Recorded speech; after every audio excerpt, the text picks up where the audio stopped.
Murder at the National Cathedral. Dearly beloved, we have come together in the presence of God to witness and bless the joining together of this man and woman in holy matrimony. Mackenzie Smith, contented professor of law at George Washington University, former discontent but preeminent Washington, D.C. criminal lawyer, told himself to focus on what was about to happen. He'd been thinking moments before about what an ambivalent structure a cathedral was. Even this relatively new addition to the world's cathedral population.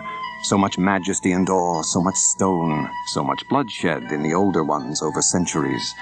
How inspiring these Gothic monuments to the simple act of believing in something greater and good, and how dangerous, as with all religion, when in the hands of creatures who get carried away and misuse the potent metaphor of faith.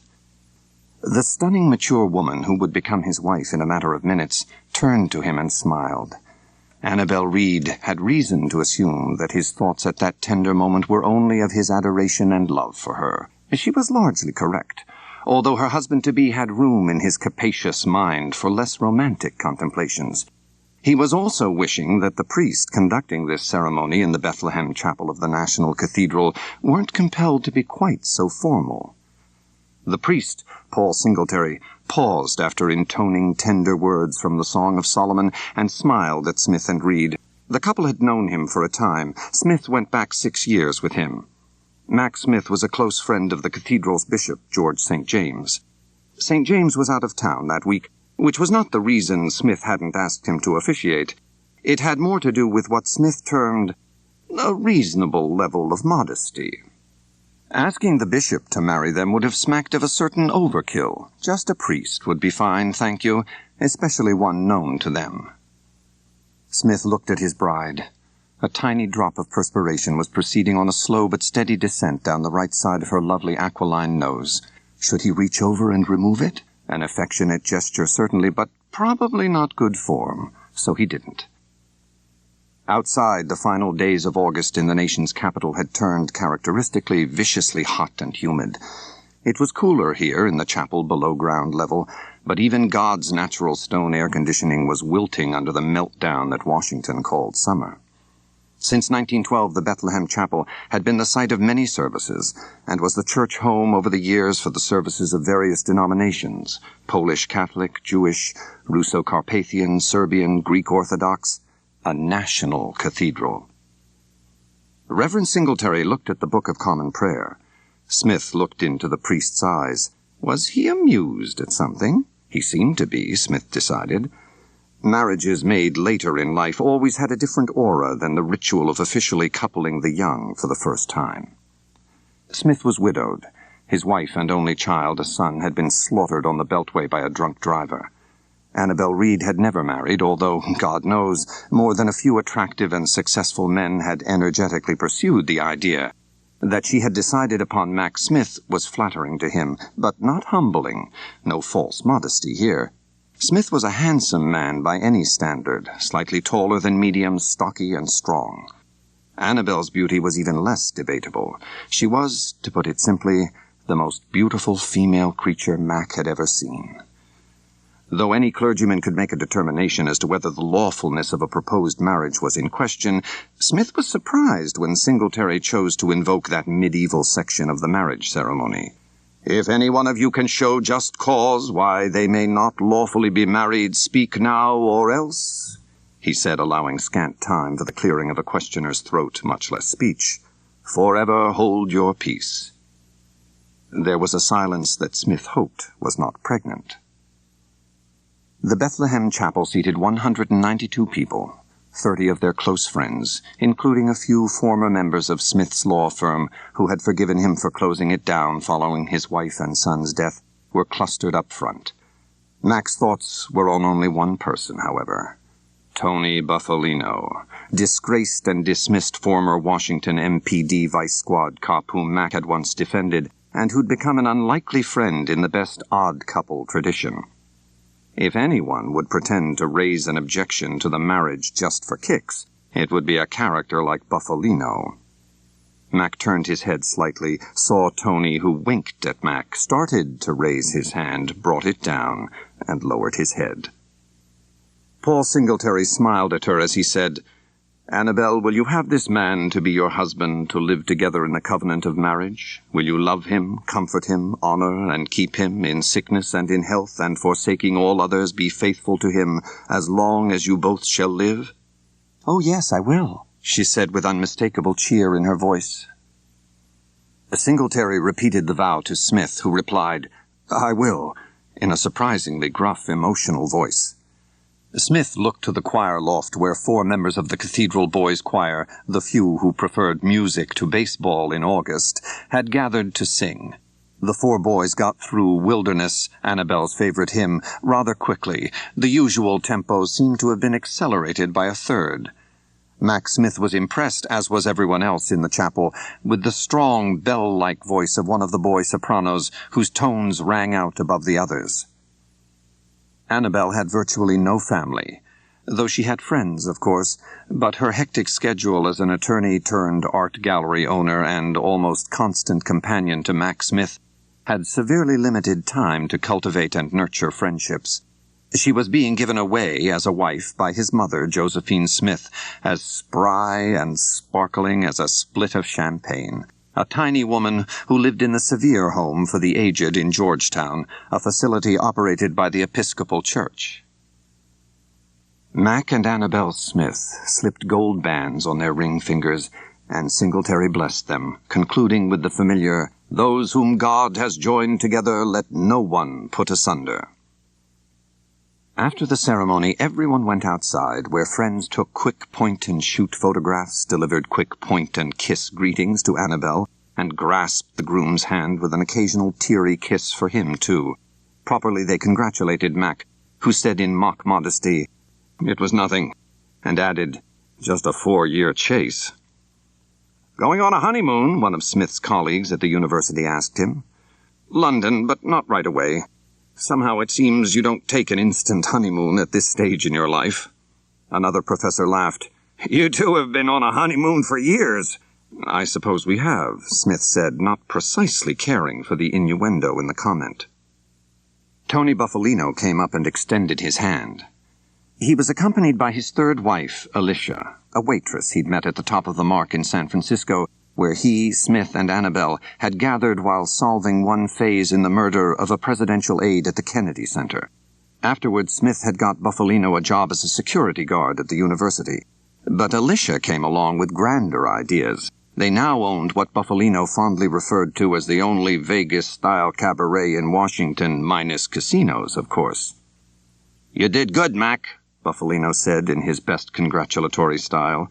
Alicia kissed them on their cheeks. "Such a beautiful couple," she said. Father Singletary joined them. It was said that many women in the parish were in love with him. He was a tall, fine-looking man with a shrewd gentleness to his eyes and a wide, smiling mouth that women naturally responded to. A man self-assured, without much, though with just a touch of vanity. He took Smith and Annabel's hands and grinned. "I was certain somebody would protest this marriage," he said. Who would protest it?" Smith asked. "Me? I've been mad about this woman ever since I met her." Singletary smiled down at Annabel. "I suppose the fact that you've chosen a lawyer rather than a man of God says something about you." "In God we trust. All others pay cash," Annabel said. "If this distinguished legal beagle doesn't work out, Annabel, call me," the priest said. "Don't wait by the phone, Paul," said Annabel, laughing. "And thank you for making us one." Mac was glad they'd eschewed any suggestion of a party following the ceremony. He wanted them to be, as the song says, alone together. "Come on, Mrs. Smith," he said. "Let's go home." 2 months later, on a windy, cold, and wet Tuesday, the Reverend Canon Paul Singletary looked up at the library's hammer-beam ceiling, then to a faded, coarse beige and red tapestry that covered much of one wall. On the tapestry was the inwoven cross of the Archbishop of Canterbury, whose seat of power as head of the worldwide Anglican Communion was the medieval Lambeth Palace in London, England, to which Singletary had come this late October afternoon. A window on the west wall afforded a view across the Thames to Westminster and its Abbey, and to the Houses of Parliament. The door to the library opened, and the Reverend Canon Malcolm Abt entered. Nice timing, Singletary thought.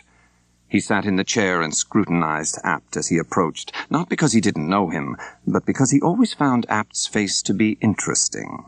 It was as though Abt's features had been pasted on the flat plane of his face slightly off-center. He wore a white surplice over a purple cassock that reached the floor. Abt was a short block of a man whose salt and pepper hair was the consistency of wire. He'd lost few wires in his 50 years. Singletary stood without energy. "I didn't expect to be kept waiting this long," he said. Abt ignored the comment and the tone in which it was delivered.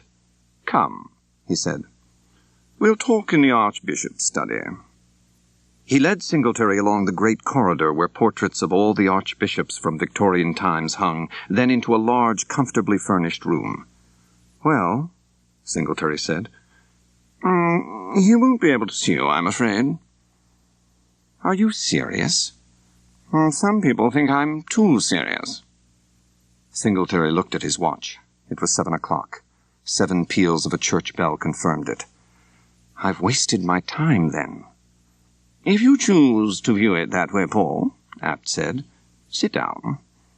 The Archbishop asked me to discuss certain aspects of this with you." Singletary was not interested in discussing anything with Malcolm Abt. He'd wanted to see the Archbishop of Canterbury himself. Abt was the Archbishop's suffragan bishop, or VP in charge of, well, public relations. At least that's what his title would be in the secular business world. His official title was Director of Church Information. Abt sat behind a highly polished cherrywood table. Singletary sat across from him. "Paul, the Archbishop is growing increasingly concerned about this word of peace thing." Singletary laughed crisply enough to make his point, but not enough to indicate disrespect to the Archbishop of Canterbury. Abt continued, and Singletary knew that he was speaking words that had been carefully considered, perhaps even written prior to his arrival at the library. "You must understand that when the Archbishop gave his support to word of peace, not a great deal was known about it. Frankly, I tried my best to dissuade him from involving us in it. I must admit that you were very effective when you presented the Word of Peace program to the Archbishop. How long ago was that, Paul? A year?" Singletary shrugged. "Of course, there was the weight of the others with you, especially the African bishop. What's his name?" Abt asked it with seeming sincerity, but Singletary knew that Abt was well aware of the African bishop's name. He'd seen Abt do this before, degrade someone by pretending to have forgotten the name. "Bishop Eastland?" "Ah, yes, Bishop Eastland, certainly one of our high-visibility bishops. Nasty mess, that apartheid. We'll all be happy when that's resolved. How is Bishop Eastland?" "Fine, and still fighting apartheid, according to what I read in the press." "A most impressive man. As I was saying, the Archbishop's enthusiasm for word of peace has waned, although he has not withdrawn his support. Has your Bishop St. James' enthusiasm back in Washington been sustained, or has it waned, too?" "Heightened might be a more accurate way to describe it," Singletary said flatly. Abt sat back and clasped his hands on his belly. "Heightened? Interesting." "Malcolm, you said the Archbishop wanted you to discuss something with me about word of peace. Is this it, that his enthusiasm has waned?" "In a sense, yes. Although there is more behind it, he is, of course, charged not only with the administration of the Church, but is equally responsible for how we are viewed by others. That is also my particular responsibility, one I take very seriously. You will admit that some of those who have become involved with word of peace seem self-seeking or political, and many are controversial at best, including yourself." Singletary laughed again. "Controversial? We pray each night to a highly controversial figure." "Prayers are our leveling factor, Paul. What we do between prayers is another matter." "You mean, of course, to what extent we become involved in—" He thought before finishing. "To what extent we become involved in things not very churchy?" I'd rather not be told what I mean, Paul, although that is your prerogative. And bent. Abt smiled. They'd had this conversation before, especially since Singletary had become a conspicuous leader of the worldwide and non-denominational Word of Peace movement, in which the world's clergy were to use their weight and collective pulpits to spread the word of peace. Abt and the Archbishop of Canterbury were advocates of the Anglo-Catholic division of the Church, the Oxford movement, arch-conservative, rigid, authoritarian, puritanical, and intolerant of the more liberal wing that did not, in Anglo-Catholic eyes, adhere strictly enough to Catholic doctrine of all things. They were for peace, to be sure, but not for disturbing it. Singletary, on the other hand, was very much part of what was called the Broad Church, in political jargon, the Episcopal Liberal Party. The Word of Peace was a distinctly liberal movement, aggressively intermixed with Singletary's widely publicized work with drug addicts, runaway teens, the homeless, and a score of other social causes back in D.C. and nationally. Truth was, it was not those social causes that prompted criticism of the Word of Peace movement, but politics. The movement stood for boycotting South Africa until it rid itself of apartheid, and for getting out of Ollie North's Central America and its so-called freedom fighters. The olive branch in place of the B1. Abt stood. I have another appointment. So do I. I'm already late.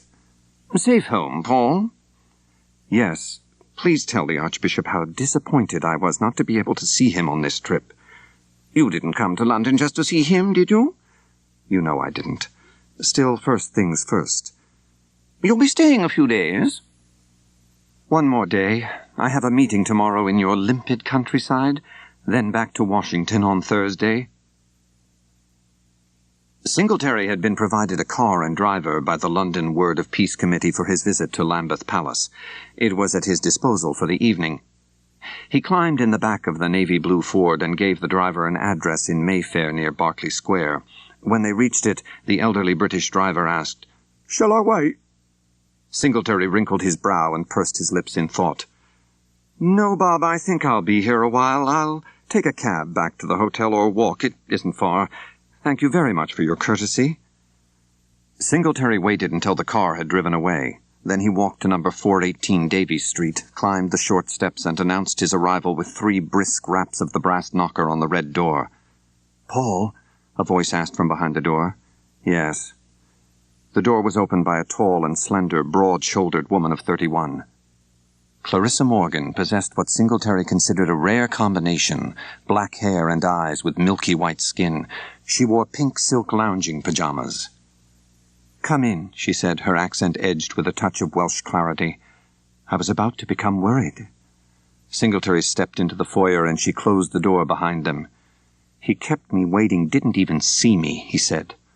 "Poor dear," she said, taking his coat. "Hardly the sort of behavior one would expect from the Archbishop of Canterbury." Exactly what one would expect of this Archbishop of Canterbury. He walked into a small, tastefully decorated parlor and went directly to a cupboard, opened its doors, and pulled out a metal bottle of Danska. Clarissa came to his side, carrying a bucket of ice. "You?" he asked as he put ice and the vodka into a glass and removed his jacket. "I prefer wine." They touched glasses and sat on a very contemporary-looking leather sofa, a jarring note in the midst of the room's antique furnishings.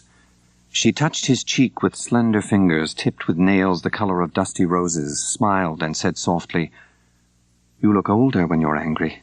Don't be angry. At least not tonight." He managed to smile, downed half of his drink and removed his clerical collar. "Where are we eating?" Her voice now had a softer quality. "I thought we'd eat right here. If that's all right with you, of course." She looked into his eyes. "It is all right that we stay here, isn't it?" His face said that the anger he'd felt since leaving Lambeth Palace was fading fast. She smiled and said, "Do you know how sinfully handsome you are?" The smell of her hair and perfume filled his nostrils as he touched his lips to her neck.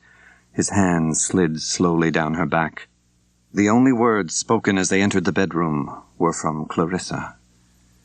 "If you'd like to unleash a little bit of that controlled anger now, Reverend," she said, "I'd love it." As the Reverend Canon Paul Singletary communed with Clarissa Morgan, the driver called Bob pulled up in front of the Red Lion pub in Mayfair. He told the barmaid that Mr. Layton's car was waiting. She disappeared into the back dining room while Bob returned to the Ford. A few minutes later, a tall, gray-haired gentleman with a Burberry raincoat neatly folded over the sleeve of his brown tweed suit left the pub. Bob opened the back door of the Ford, and the man got in. "Home?" "Yes." After driving a block, Brett Layton asked, "Well, did you take our clerical friend someplace interesting?" "To the house in Mayfair with the red door." Layton smiled. "A most beautiful altar at which to pray?" Bob said nothing. "His plans?" "He said he was going out of town tomorrow." "Out of town? You'll be driving him?" "Not likely. The dispatcher said nothing about it." "Let me know if you do." "Of course, sir." Bob dropped Layton in front of a white townhouse in Belgravia. "Thank you, Bob," Layton said. "My pleasure," said the driver. Layton handed Bob a sealed envelope, which after Layton had disappeared into his house, the driver opened. Inside was a £100 note. On the next evening, at the National Cathedral in Washington, D.C., Joseph Kelsch idly pulled sheet music from a large pile on the table in front of him. The choir boy knew there really wasn't any need to refile the music. Ordinarily, the cathedral's vast collection of religious music was meticulously maintained. Joey had been assigned the unnecessary task as punishment for having disrupted that afternoon's rehearsal of the boys' choir. What was especially annoying to him was that he was 10 years old.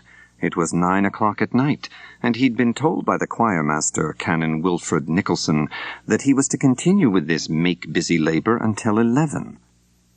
If Joey Kelsch, the boys' choir's finest young voice and biggest cut-up, had been honest with himself, he would have admitted that the worst thing about his punishment was having to be alone in the choir room at night.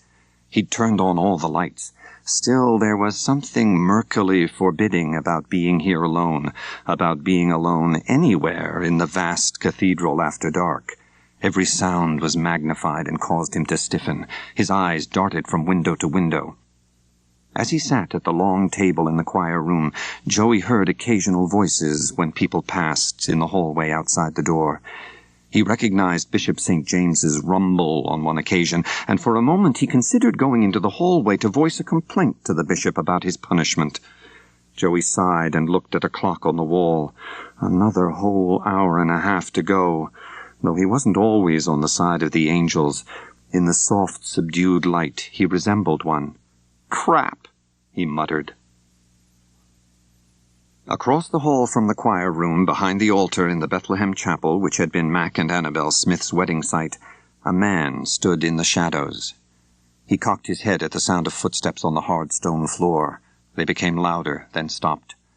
A figure appeared at one side of the altar, paused, and then, through narrowed eyes, peered at the man in the shadows. They began to talk, their tones low, their anger soon evident. The one who'd been second to enter the chapel closed the gap between them. They were only a few feet from each other now, their voices rising in intensity and volume, their words coming back at them in fragments off the hard walls. "Shh! Keep your voice down! You won't get away with this! How dare you! Too far! You went too—" The tall man who'd been in the shadows made a sound of disgust and began to walk toward the small door at the front of the chapel that led to the hall. The other quickly turned. 2 large, heavy brass candle holders used during communion services had been left there by a member of the altar guild. They would be polished the next day by another of the guild's devoted, reverent women.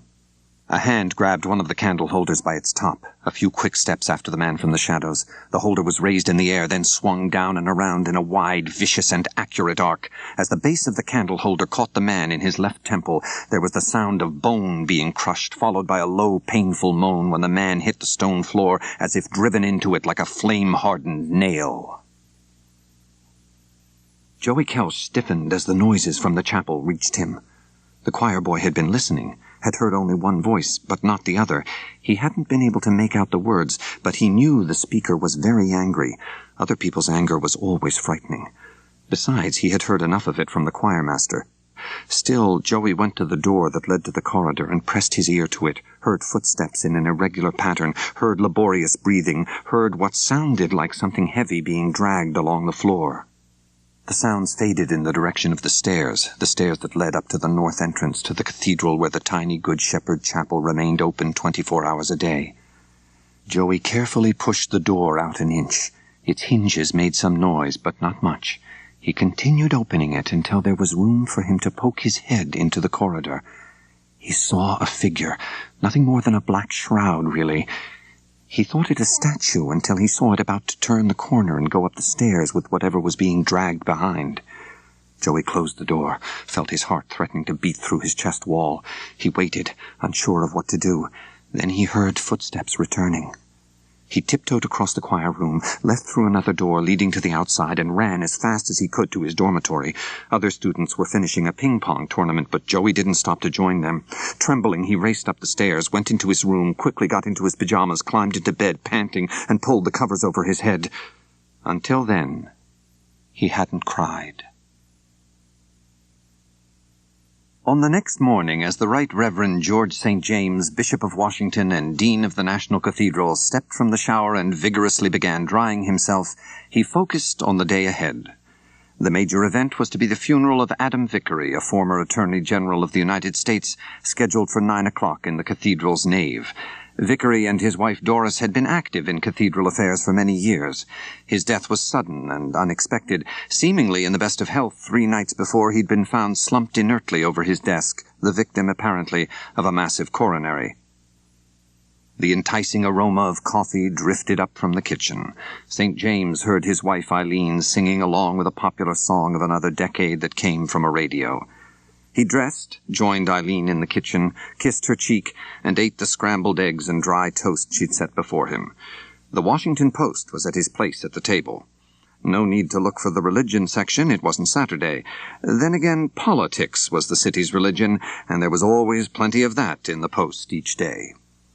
He scanned the front page, was more thorough as he went through the style section, finished his second cup of coffee, and kissed his wife goodbye on the other cheek.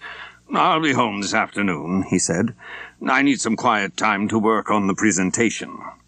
He was to address the National Association of Asphalt Contractors that night. He gave many such speeches in the continuing process of raising money for the cathedral's building fund. What had begun for him as a quest for God too often translated into a quest for checks. It seemed never to end, this need for money.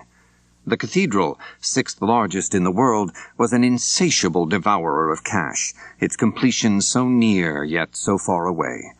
Just another 10,000 for an additional gargoyle, 40,000 to reinforce a corbel in the north entrance, 100,000 to repair water damage in the children's chapel. Adam Vickery would be missed, St. James reflected. Despite his unpleasant demeanor, Vickery knew how to shake money loose. The bishop strode with purpose across the 57-acre close and looked up at the Gloria in Excelsis Tower, soaring more than 300 feet into the cerulean October sky. Given its supporting hill, the tower was the highest structure in Washington, so inspiring, so majestic, and so expensive. The bishop bounded up the steps of the entrance to the cathedral's south transept. He'd no sooner gotten into his dressing room and closed the door behind him when there was a knock. He opened the door to admit one of his canons, Jonathan Merle. "Good morning, Jonathan." "Good morning, Bishop," Merle said dourly, which mirrored his general personality. The canon was considerably taller than the bishop, his body lean and angular. His face matched his body, hawk-like, eyes sunken and ringed with putty-like flesh, nose a bit of a beak. A sincere man, but sadly a somewhat sour one. "Everything in order?" St. James asked, referring to the preparations that would be taking place downstairs for the funeral. "Yes, I think so." "Is Father Singletary back?" St. James asked absently. "Tonight, I think," Merle said. "I wonder how his meeting with the Archbishop went." St. James said it not so much because he wondered what the answer was, but because he knew any mention of Paul Singletary nettled Jonathan. That these two canons disliked each other was no secret, and while St. James did what he could to keep their mutual animosity from getting in the way of cathedral business, There were times when he took a certain private delight in the conflict. The truth was that he too disliked Father Merle, a failing for which he often asked forgiveness during his prayers. He was confident that Merle had no inkling of his feelings, thank the Lord. The canon's devotion to God and to his priestly duties at the cathedral were indisputable. The problem with Canon Merle was his personality, or lack of it, a rigid, dogmatic, and humorless champion of the Church's conservative element. He had little patience with those who did not embrace his views. Heading that list was the Reverend Paul Singletary. "What did you think of the article last Saturday?" St. James asked.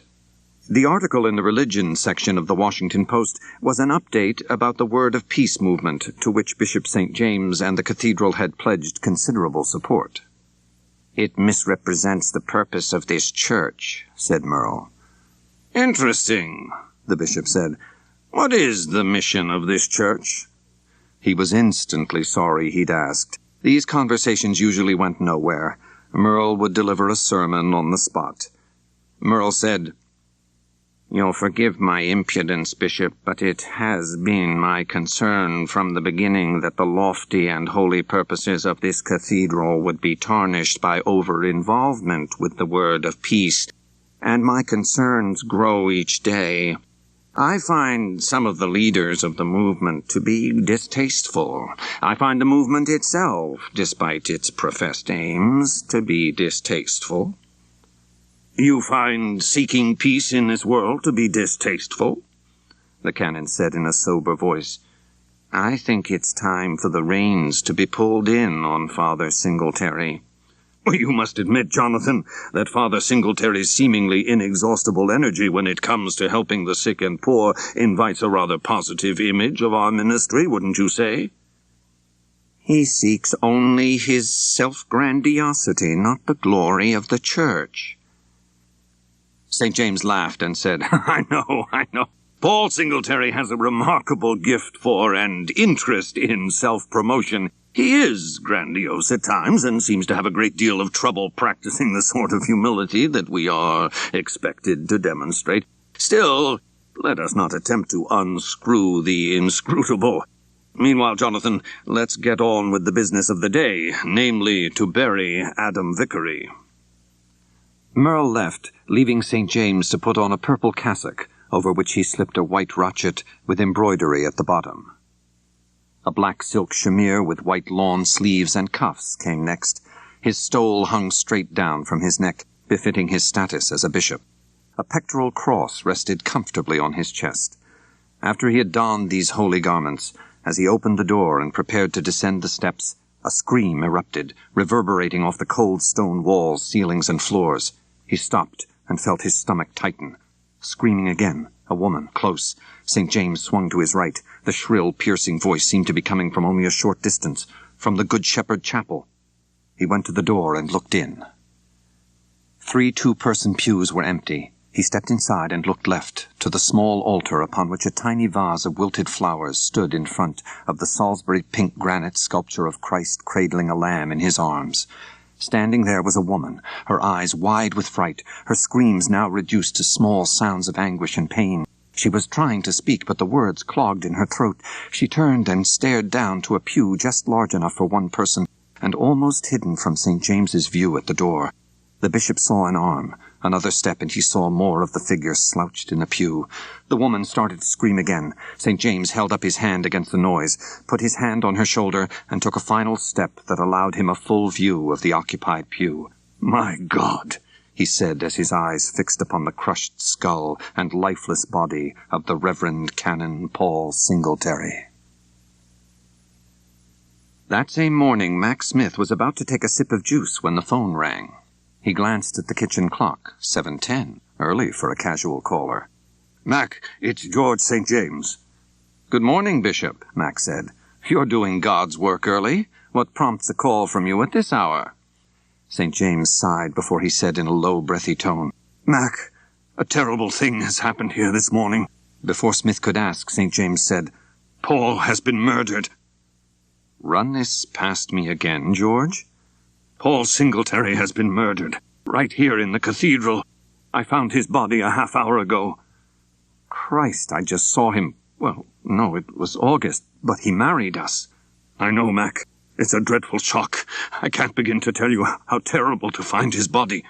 Where? In the cathedral, in the Good Shepherd Chapel, the tiny one. How was he killed? How do you know it was murder? The side of his head is bashed in. Someone struck him a wicked blow. You found the body? Yes. Well, a woman actually did. I don't know her name. She's distraught, beside herself. I have her here with me in my dressing room. Have you called the police? Smith asked. No, I wanted to speak to you first. George, I think the police should have been first on your list. Please, Mac, can you come here right away? I want to explore things with you before I call the authorities. What about the cathedral's legal counsel? Oh, they're money lawyers, Mac. You've had experience with criminal matters. I know this is an imposition, but... I'll be there as quickly as I can. Annabelle and I were getting ready for breakfast before coming to Adam Vickery's funeral. I'll tell her.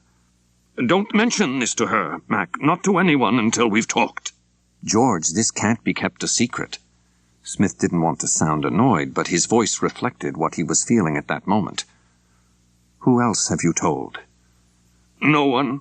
I pushed a piece of furniture up against the chapel door. The body is still in there? Yes. You'll be in your office? Yes, No, can you meet me in the bishop's garden? Smith looked at a clock on his desk. I'll be there in 20 minutes, but you should call the police. He hung up and stuck his head into the bathroom where Annabelle was drying her hair, a huge pink towel wrapped around her nakedness. Who called? She asked. George St. James. I'm heading for the cathedral now to meet with him. We'll have to scrap breakfast. Why? She asked.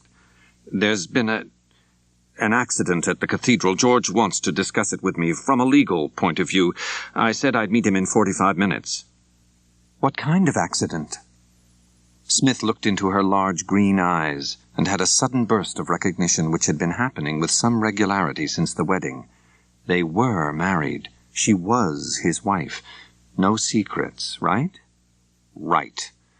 Look, Annabelle, this will be a shock, but Paul Singletary is dead. She slumped back on a stool. Paul? How? What happened? No secrets.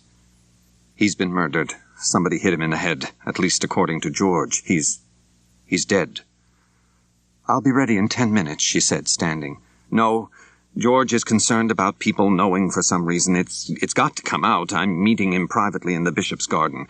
You hang out here, take any other phone calls, and meet me at the back of the cathedral at 10:15. Mac, you're not going to get involved in another... Please, I've told you all I know. I'll do better at 10:15. In the bishop's garden, St. James quickly recapped the events for Mac Smith, culminating with the discovery of Singletary's body in the Good Shepherd Chapel. Who is the woman who found him? I don't know her name. Eileen is with her in my dressing room. Eileen knows? Yes, I had to tell her. I mean, she is my wife. Of course, I understand. When did you last see Paul? Smith asked. A few days ago, just before he left for London. St. James stopped, as though having been struck by revelation. He wasn't due back in Washington until today. Looks like he cut his stay short. George, you do know that we must advise the authorities, and do it now. Can't we wait a few hours, at least until the Vickery funeral is over? Why do that? What would that accomplish? St. James let out an exasperated sigh and turned away, took a few steps, then turned again. I don't know, Mac, he said. It just seems to me that a few hours wouldn't matter. A funeral is about to be held here of a man who has been important to this cathedral. Does it have to be interrupted by police sirens and television crews? Smith jammed his hands in his pockets and looked at the ground before saying, 1, there is always disruption when someone is murdered, whether it's in this cathedral or elsewhere. 2, it is illegal to withhold from the police the fact that a murder has been committed. 3, to postpone notification not only puts you and the cathedral in a bad light, it could have an adverse influence on the eventual investigation. No, George, the time to tell them is now. Yes, of course, you're right, Mac. That's why I called you. I knew you would know the right thing to do and would see to it that I did it. Smith followed the bishop across the garden, through the Norman Arch and into the cathedral, and into the hallway outside the door of the Good Shepherd Chapel. A large armoire had been pushed against it. "He's in there exactly as you found him?" Smith asked, his eyes fixed upon the armoire. "Yes, maybe you should take a look before you make your call, Mac." Mac silently debated it, then decided to do just that, quickly. "You said the woman screamed? Didn't anyone else hear her?" "Yes, a parishioner looking for a bathroom, but I said someone had fallen and twisted her ankle." "And with security people within earshot, no reaction?"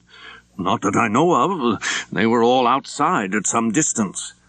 Smith looked left and right, pushed the armoire and slid it far enough so that he could squeeze through into the tiny chapel. St. James stayed outside. Smith looked on the body of Paul Singletary.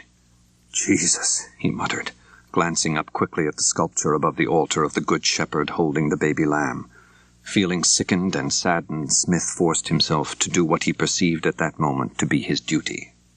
He looked once again at Singletary, leaned forward to more closely examine the wound on the side of the slain priest's head. It hadn't been a flat object that killed him. The murder weapon obviously had a sharp and heavy edge to it, judging from the way the skull was cut open. Smith came out of the chapel and joined the bishop in the hallway. "Sad, sad. Shall I call from your office?" "No, upstairs, right above here, my dressing room."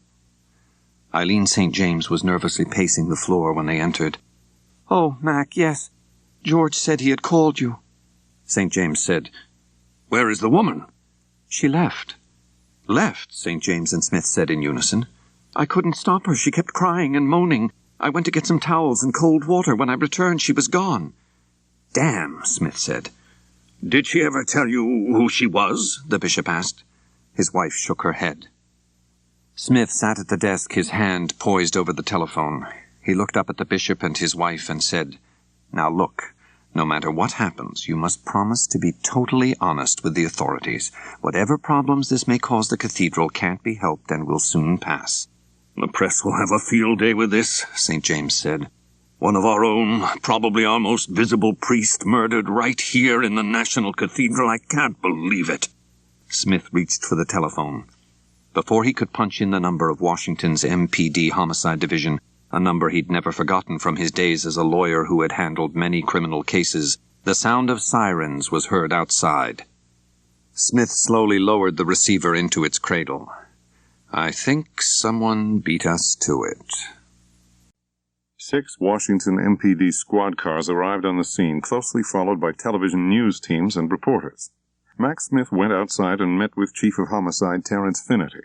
Finnerty said that an anonymous female caller had telephoned to report that a man had been found murdered in the cathedral.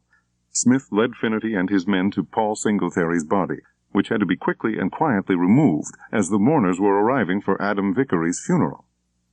Bishop St. James announced during Vickery's funeral service that the church's own Paul Singletary had been brutally murdered, and right in the cathedral.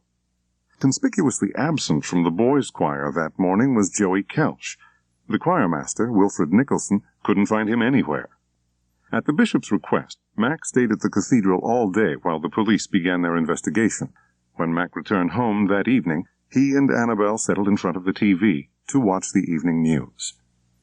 Singletary's murder was the lead story. The police issued a terse statement.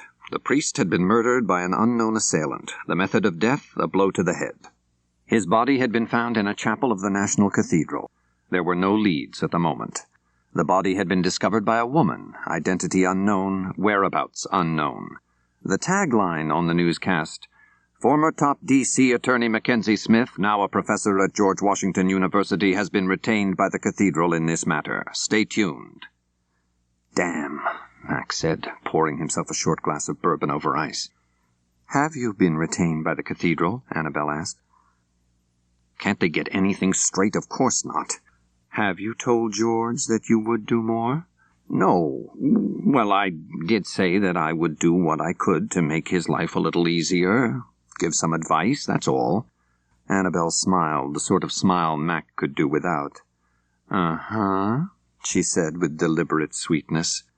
The phone rang. It was a reporter from the Washington Post who wanted to confirm a rumor that Smith had been retained by the Cathedral to defend one of its clergy in the Singletary murder.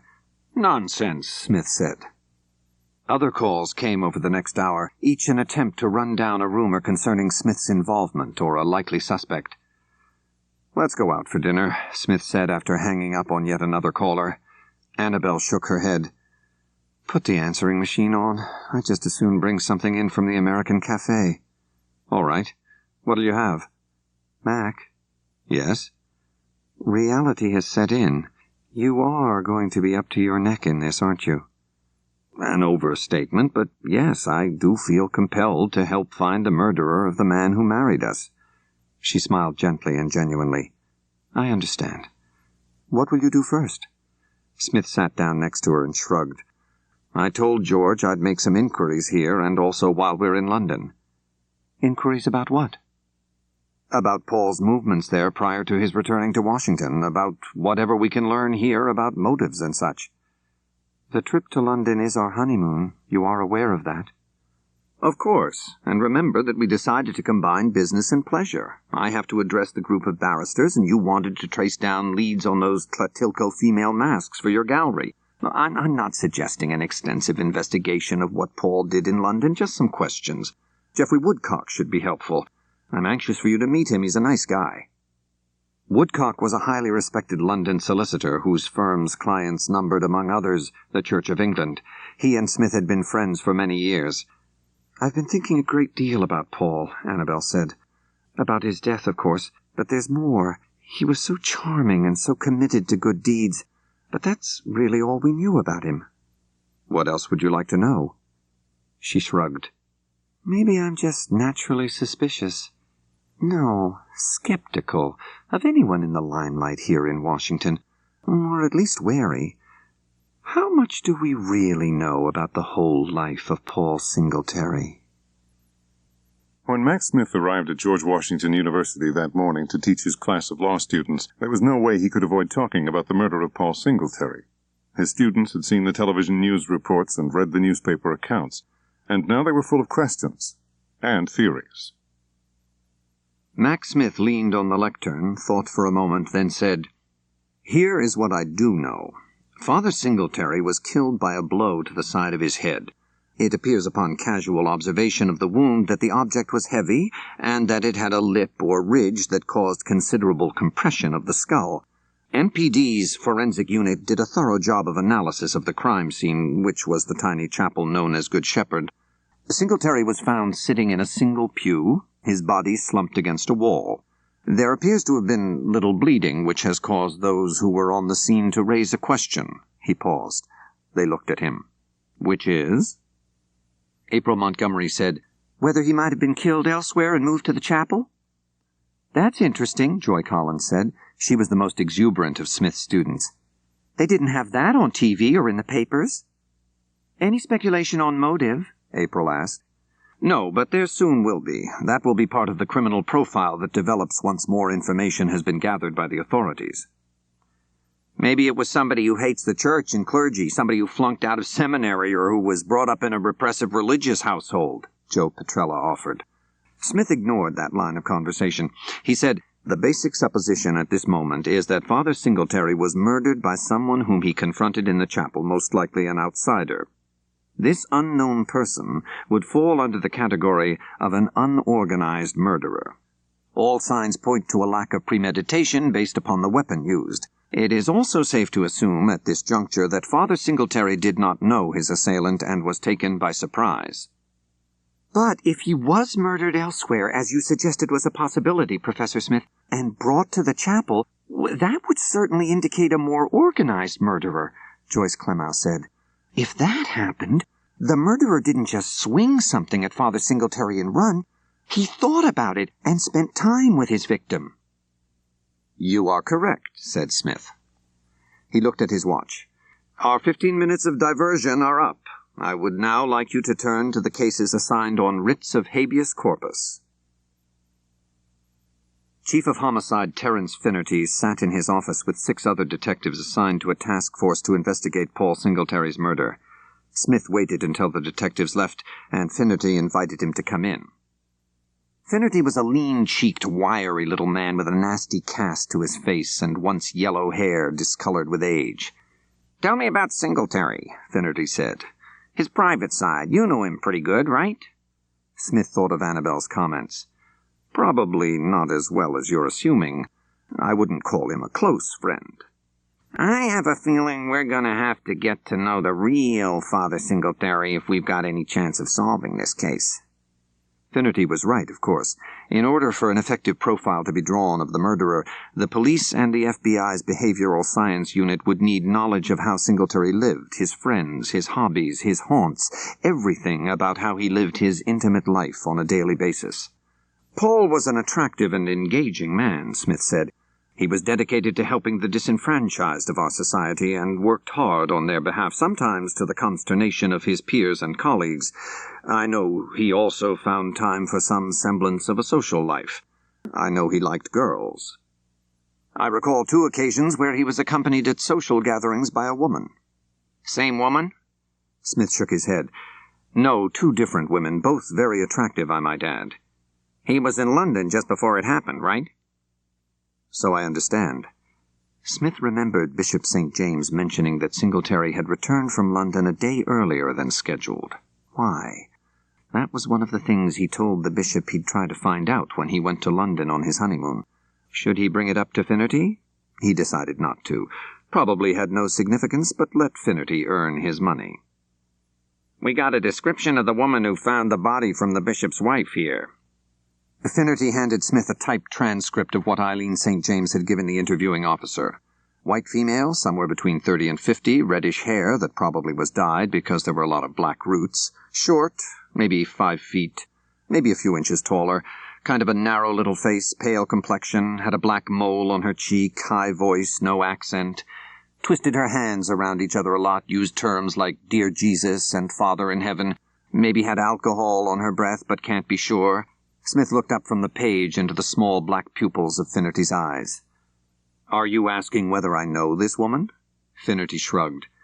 "Well, she doesn't sound like either of the women I saw Paul Singletary with on those social occasions, if that's what you're getting at."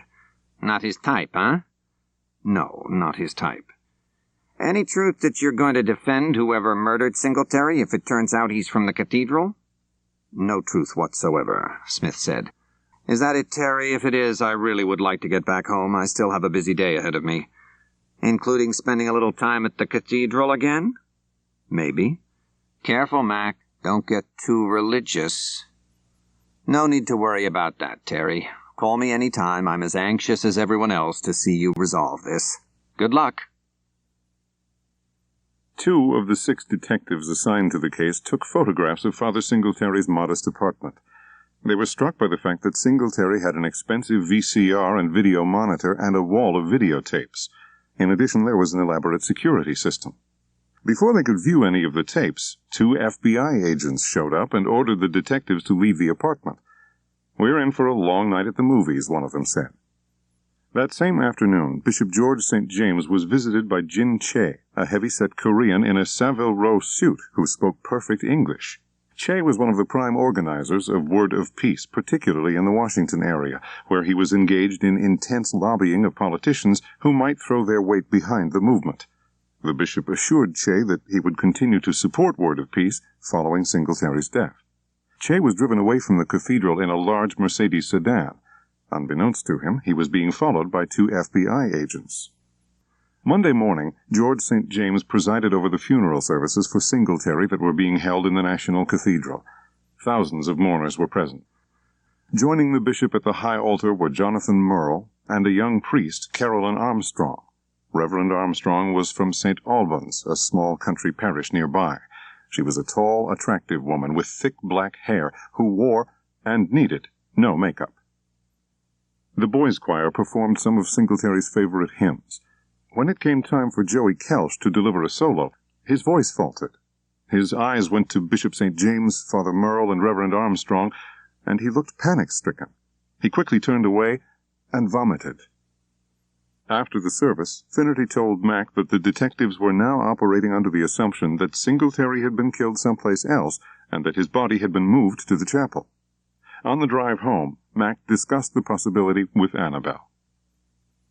If Paul was murdered elsewhere, and his body taken to the Good Shepherd Chapel, it adds weight to the possibility that someone who knew the cathedral killed him, not just a drifter Paul stumbled into in the chapel. She nodded. What I can't fathom, Mac, is why anyone would kill him even if they had met suddenly in that little chapel. Nothing was taken from Paul. The newspapers said his wallet was intact, there was money in his pockets. What could he have come upon that would warrant killing him? 2 people passing drugs? I don't think a drug dealer would come to a chapel in a cathedral to do business. Drug dealers will deal anywhere. Speaking of business, how are preparations coming for our honeymoon? Good. I checked with the travel agent and all the confirmations are back. I do want to pick up a dress and a blouse or 2 before we go. Other than that, I'm set. You? I'm ready. I still have to work on my speech, and I want to talk with George before looking into Paul's movements in London. I'd say we're in pretty good shape. They were stopped at a light. He leaned over and kissed her on the cheek. I love you very much, Annabel. Why this sudden gush of affection? She asked. Just a spontaneous eruption of understanding of how good life can be. That is, when you're alive and with the right person. Later in the day, Bishop St. James held a meeting of cathedral clergy. He used the occasion to assure them that while Paul Singletary's murder had disrupted things, to understate, it was necessary for each of them to get on with the important task of moving forward on many missions vital to the cathedral's future. He was only slightly annoyed when Caroline Armstrong interrupted to ask who would replace Paul. I'm afraid I haven't given that much thought, St. James said. But I know it has to be addressed. Until it is, we're all going to have to assume some of the burden that Paul carried. He checked Merle's reaction. As dedicated as Merle was to his religion and cathedral, taking on additional workload would not please him. Jonathan always wished for more time to use in personal meditations and for sermon writing and research. Will you go outside for a replacement? Armstrong asked. I have no idea what steps will be taken to replace Paul. We'll discuss that at another meeting. The bishop left the room for a few minutes to greet a visitor. How unfortunate, the Kelch boy interrupting the service like that, said Jonathan Merle. Much worse for him, poor dear, said Caroline Armstrong. Choirmaster Nicholson said, He's a difficult young man. I've been having nothing but trouble with him since the night before the murder. Really? Merle said. Yes, he's been cutting up in rehearsal, and I assigned him a punishment detail in the choir room that night. How late was he there? Merle asked. He was supposed to stay until 11. I assume he did. Merle grunted and looked at the door as the bishop entered. They spent another 20 minutes together before St. James ended the meeting by leading them in prayer. Outside in the hallway of the administration building, Caroline Armstrong said to Nicholson, Has Joey Kelch ever said anything about Paul's death? Not to me, Nicholson said. He should talk to someone. He may need counseling. I was upset myself during the service, but to become physically ill might represent some deep turmoil he's going through about Paul's murder. Maybe. I'm not a shrink. I conduct a choir. Excuse me, Reverend. I have an appointment. The meeting of the bishop and his staff had begun at noon. Simultaneously, although it was 5 hours later in London, the Reverend Malcolm Apt escorted Solicitor Geoffrey Woodcock to one of the doors to Lambeth Palace. They'd been meeting for an hour. Woodcock, who was short and round, and who attempted to cover his bald pate with strands of hair from low down on his right side, energetically shook Apt's hand. This was a most useful meeting, I do say most useful. Yes, but unfortunate that it needed to take place, Mr. Woodcock. While this whole business is obviously a legal matter, there are potentially damaging ramifications where the image of the church is concerned. I feel confident after this meeting that you are fully aware of that fact and that you understand the need to proceed cautiously in order to avoid unseemly scandal. Of course, I assure you that any legal maneuvering will be done with discretion. Good evening, Reverend Apt. Good evening, Mr. Woodcock. At 9 that evening, Apt called for a taxi, slipped on his black raincoat and black rain hat, and waited near the entrance. He climbed in the black London taxi that had been dispatched and said, The Red Lion pub on Waverton in Mayfair. When the cab pulled up, Apt paid the fare and looked out through the window at a dark blue Ford parked down a narrow street a dozen yards from the pub. He checked his watch. He was precisely on time. He got out of the cab and watched it drive off. He strolled casually in the direction of the Ford, and when he reached it, climbed in the back seat. Without a word, the driver got out and entered the pub, where he announced that Mr. Leighton's car was waiting. He returned to the car, again saying nothing to Apt. 10 minutes later, Brett Leighton, wearing his customary tweed suit and carrying an umbrella, came to the car and climbed in the back with Apt. Bob drove slowly and without purpose through Mayfair. Leighton and Apt spoke in hushed tones. After a half-hour, Leighton said to Bob, "Home, please." He turned and said to Apt, "Bob will drive you back to Lambeth." "No, I prefer not," said Apt. "He can take me to a busy intersection where there will be taxis." "As you wish," Leighton said. Leighton, about to exit the car as it stopped in front of his Belgravia home, said to Reverend Apt, "Remember, she is a real problem. We must keep that in mind every step." Apt was annoyed at being reminded of what he felt should have been obvious. He gave Leighton a slight, sour smile and watched the long, lean assistant director of MI5's B Division stop to admire a large stoneware pot of mums in front of his house before inserting a key in the door and disappearing inside. On the following Sunday, just before boarding his flight to London with Annabel, Smith met with St. James. St. James handed him a letter of introduction to the Archbishop of Canterbury, as Smith had requested. "You're likely to see Reverend Malcolm Apt," St. James told Smith. "It may be difficult to see the Archbishop in person, but this letter might help. I'll call Apt." "I was intrigued with something you said during Paul's funeral," Smith said. "Was Paul ever a chaplain?" "Yes." "Navy, I take it?" "Right." "When?" "Evidently soon after he was ordained. He never spoke of it, maybe once, twice, as I recall." "How long did he serve?" "I have no idea, Mac. Why?" "Just want to know as much as possible about him. Well, I have to go. I'll call when we return." Smith's next meeting was with Tony Buffalino, the former Washington narcotics detective who'd been dismissed from the force for taking money from a South American drug dealer. A highly decorated cop, Buffalino had never touched any of the loose and plentiful dirty money available to narcs until a flood of bills for cancer treatment of a son washed him against the wall. As his attorney, Smith managed to quash criminal charges but couldn't stave off Tony's dishonorable discharge from the MPD. After years without contact, Smith had called Tony in to help with the investigation of the murder of the presidential candidate's aide at Kennedy Center and found him a job when the investigation was over. When Smith walked into Tony's spotlight room at noon, he found the cop-turned-restaurateur sitting at the bar. The establishment was sandwiched between two topless clubs on Lower K Street and was open only at night. "I was wondering if you were up to a job." "What's the case, the priest?" "Yes, how did you know?" "When I'm not too busy, I watch a little TV. Your name came up. What would you want me to do?" "Check into Father Singletary's background. Everything. Discreetly, though.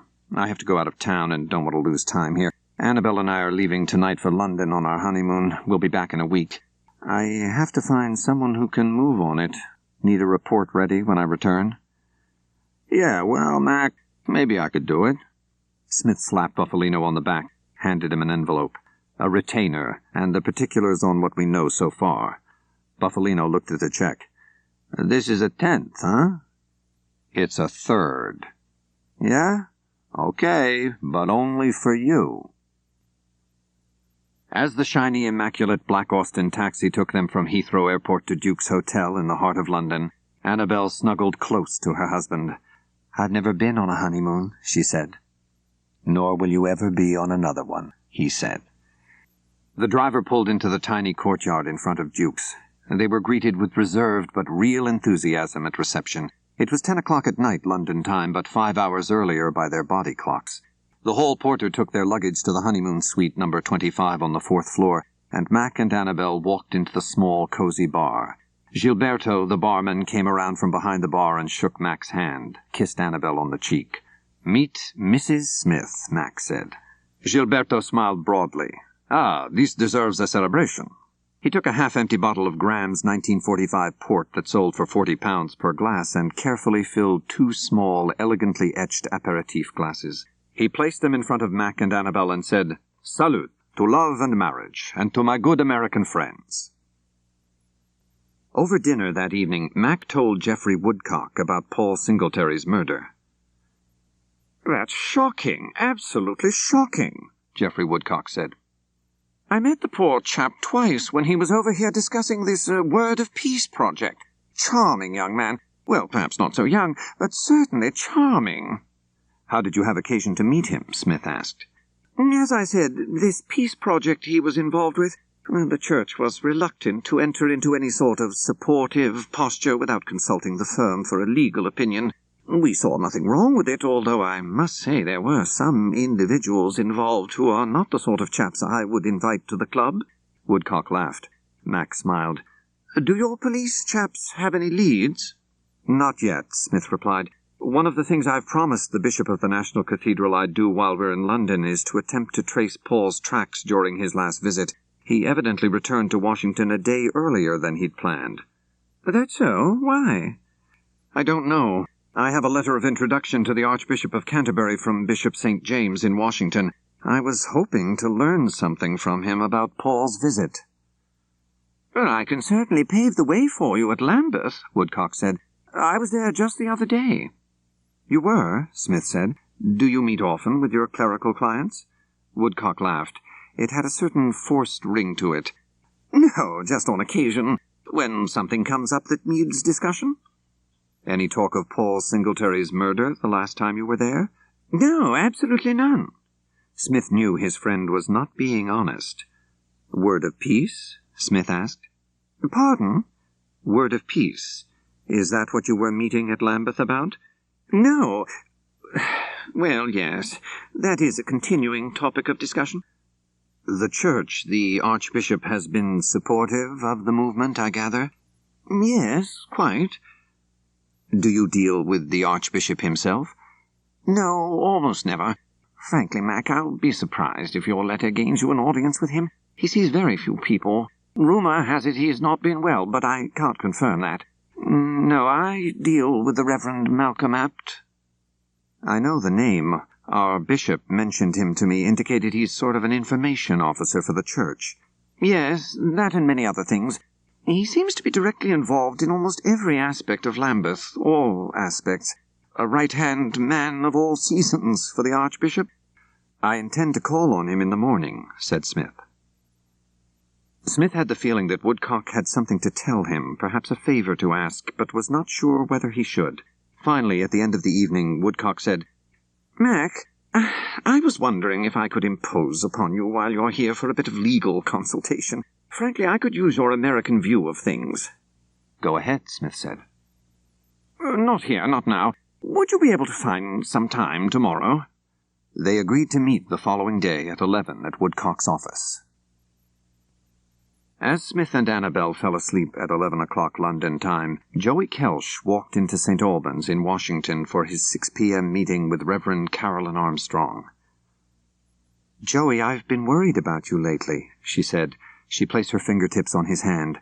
"Are you all right?" "Yeah, sure, I'm fine." "I understand that you were working in the choir room the night Reverend Singletary was killed?" "No, only for a little while." "Really? Reverend Nicholson said he'd assigned you a punishment until 11 that night." "No, well, he did, but I left." "How early?" I knew Reverend Nicholson was gone that night, so I snuck out. I came in for a couple of minutes, then I left, honest." "I believe you. Well, I was just wondering, you didn't hear anything or see anything that might have to do with what happened to Reverend Singletary that could be useful to our investigation?" "No, ma'am, I wasn't there long. I left." She sat back and smiled. "I was thinking how exciting it would be if you'd seen something that could help the police find out who killed Reverend Singletary. Wouldn't that be exciting for you?" "No, ma'am, I didn't see anything, I swear." "Fine. Okay. Now I want you to promise that if you remember anything, or you want to talk about anything, that you'll come to me first. Okay? Promise?" Yes, I promised. Good, Joey. Thank you for coming. Yes, ma'am. He fairly ran out the door.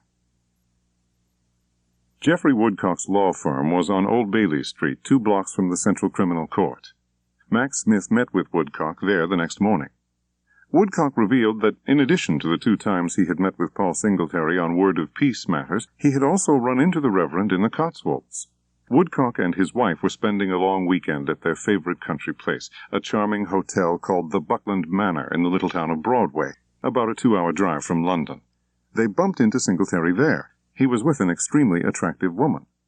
It made for an awkward situation, but Woodcock had put it out of his mind until 3 days ago, when he had been summoned to meet with Malcolm Apt at Lambeth Palace.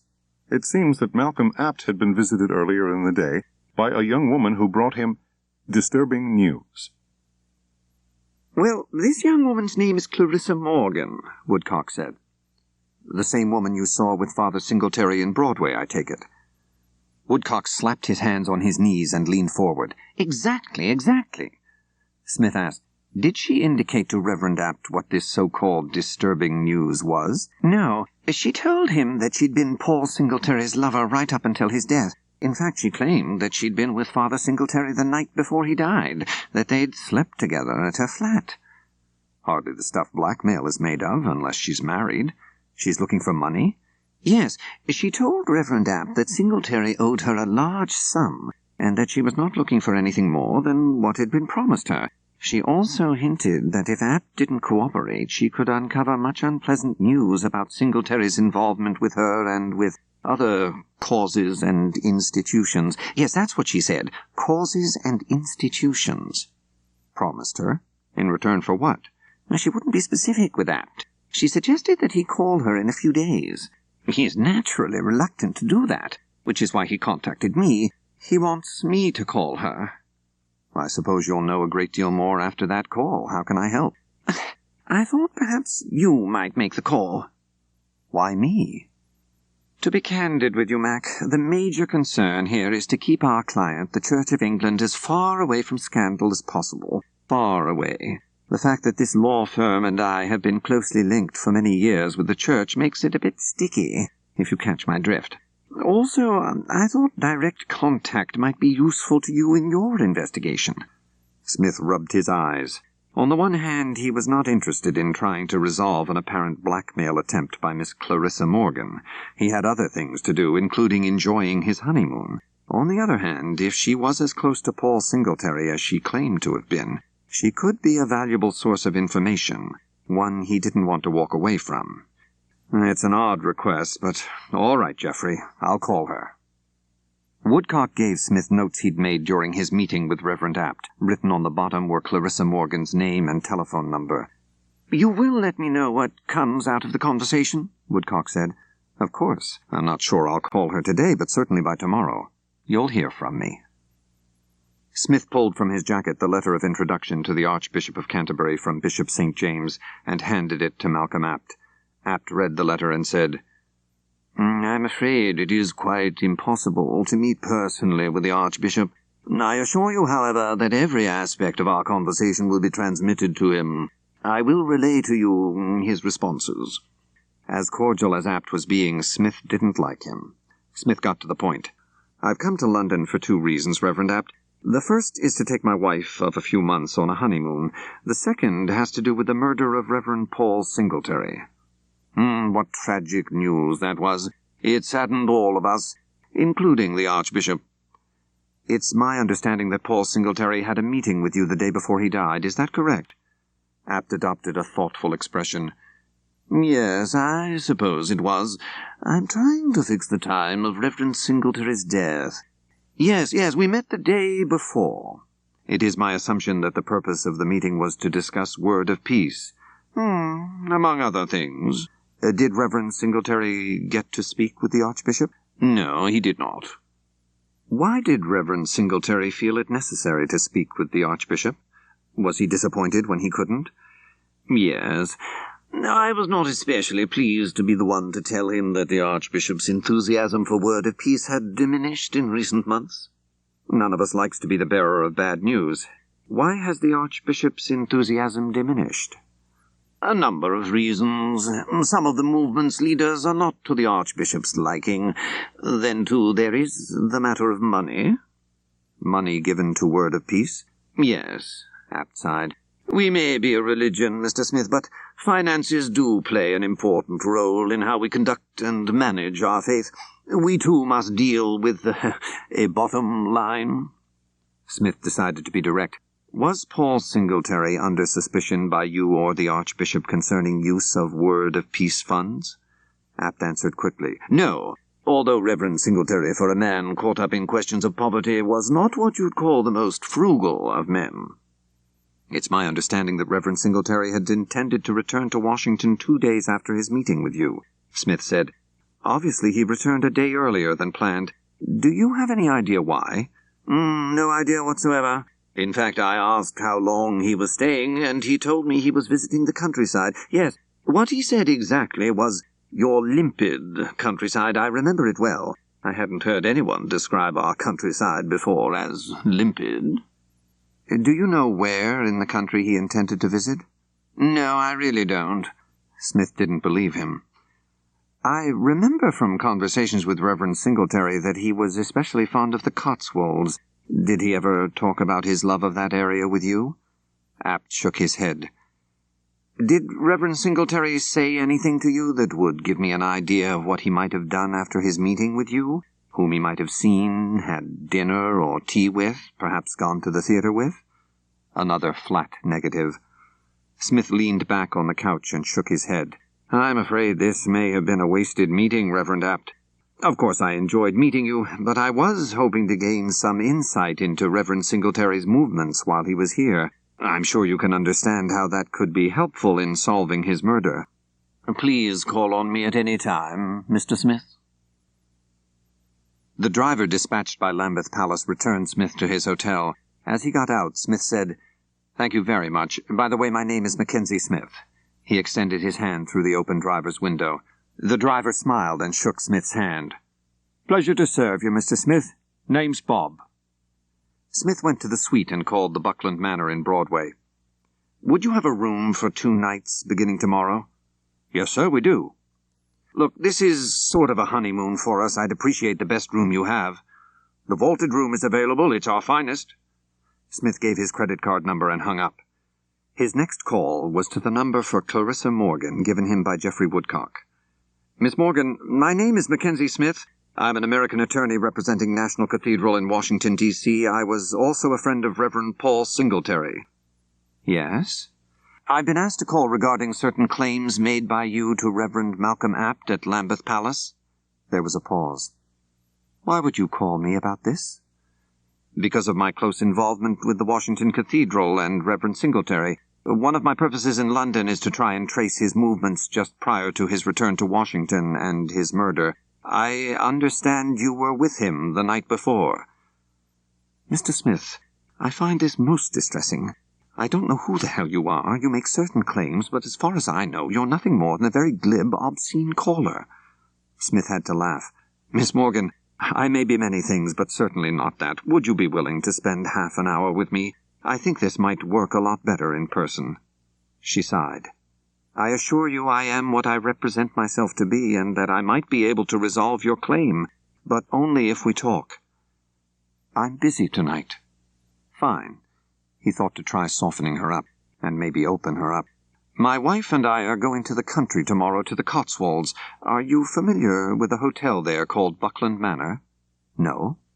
It was highly recommended to us by a mutual friend. If you're available tomorrow, however, I'll be glad to postpone our trip. Another sigh. I am engaged for the next 2 days. But then our schedules coincide nicely. Can we arrange a time to meet the day after I'm back? Why don't you call me then? All right. I look forward to seeing you. Welcome to Buckland Manor, Mr. and Mrs. Smith, said Nigel, the hotel's manager. Please come inside. Annabel started up the steps, but paused. How beautiful, she said, referring to a stone church next to the hotel. Its rectory was part of the main building. Yes, a splendid example of the 12th century Norman architecture, Tracy, Nigel's pretty assistant, said proudly. You must visit it while you're here. They were escorted to the vaulted room, accurately named because of the way the white ceiling arched up high above. When they were alone, Annabel said, "Mac, it's absolutely magnificent." She hugged him. "I'm so glad you did this.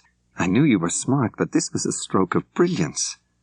"Shucks," Smith said, executing a perfect toe in sand. "Thank Geoffrey." After unpacking, they sat on the love seat and discussed what they would do during their stay. "I just want to hang around," Mac said. "I want to ask people in the hotel and the village about Paul." "Why do you think anyone would remember him?" she asked.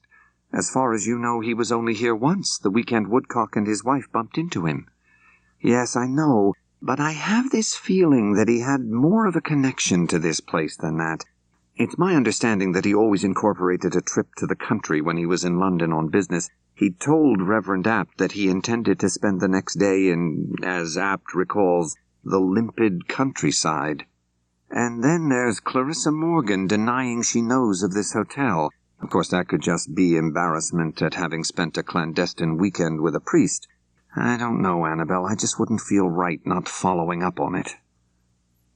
Nigel, the manager, joined them briefly at dinner that night in the hotel's dining room. Smith asked him about the adjoining St. Michael's Church, and was told that it served the villages of Buckland and Laverton. Services were conducted by a traveling Anglican priest. "A nice enough chap with an appropriate name." "What is it?" Smith asked. "The Reverend Robert Priestley." Smith smiled. "We have a friend back in Washington who's also an Anglican priest," Annabel said. "He's been a guest here? Paul Singletary?" Nigel smiled. "Of course.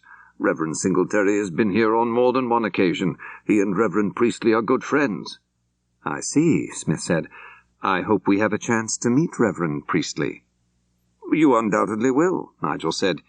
He asked about their plans for the next day. "I've been reading the guidebooks," Annabel said. "I know there's wonderful shopping, but I hate to waste the precious 2 days we have doing that. I'm a bit of an amateur bird watcher. I brought my binoculars and a new camera and picked up a guide to birds of the United Kingdom.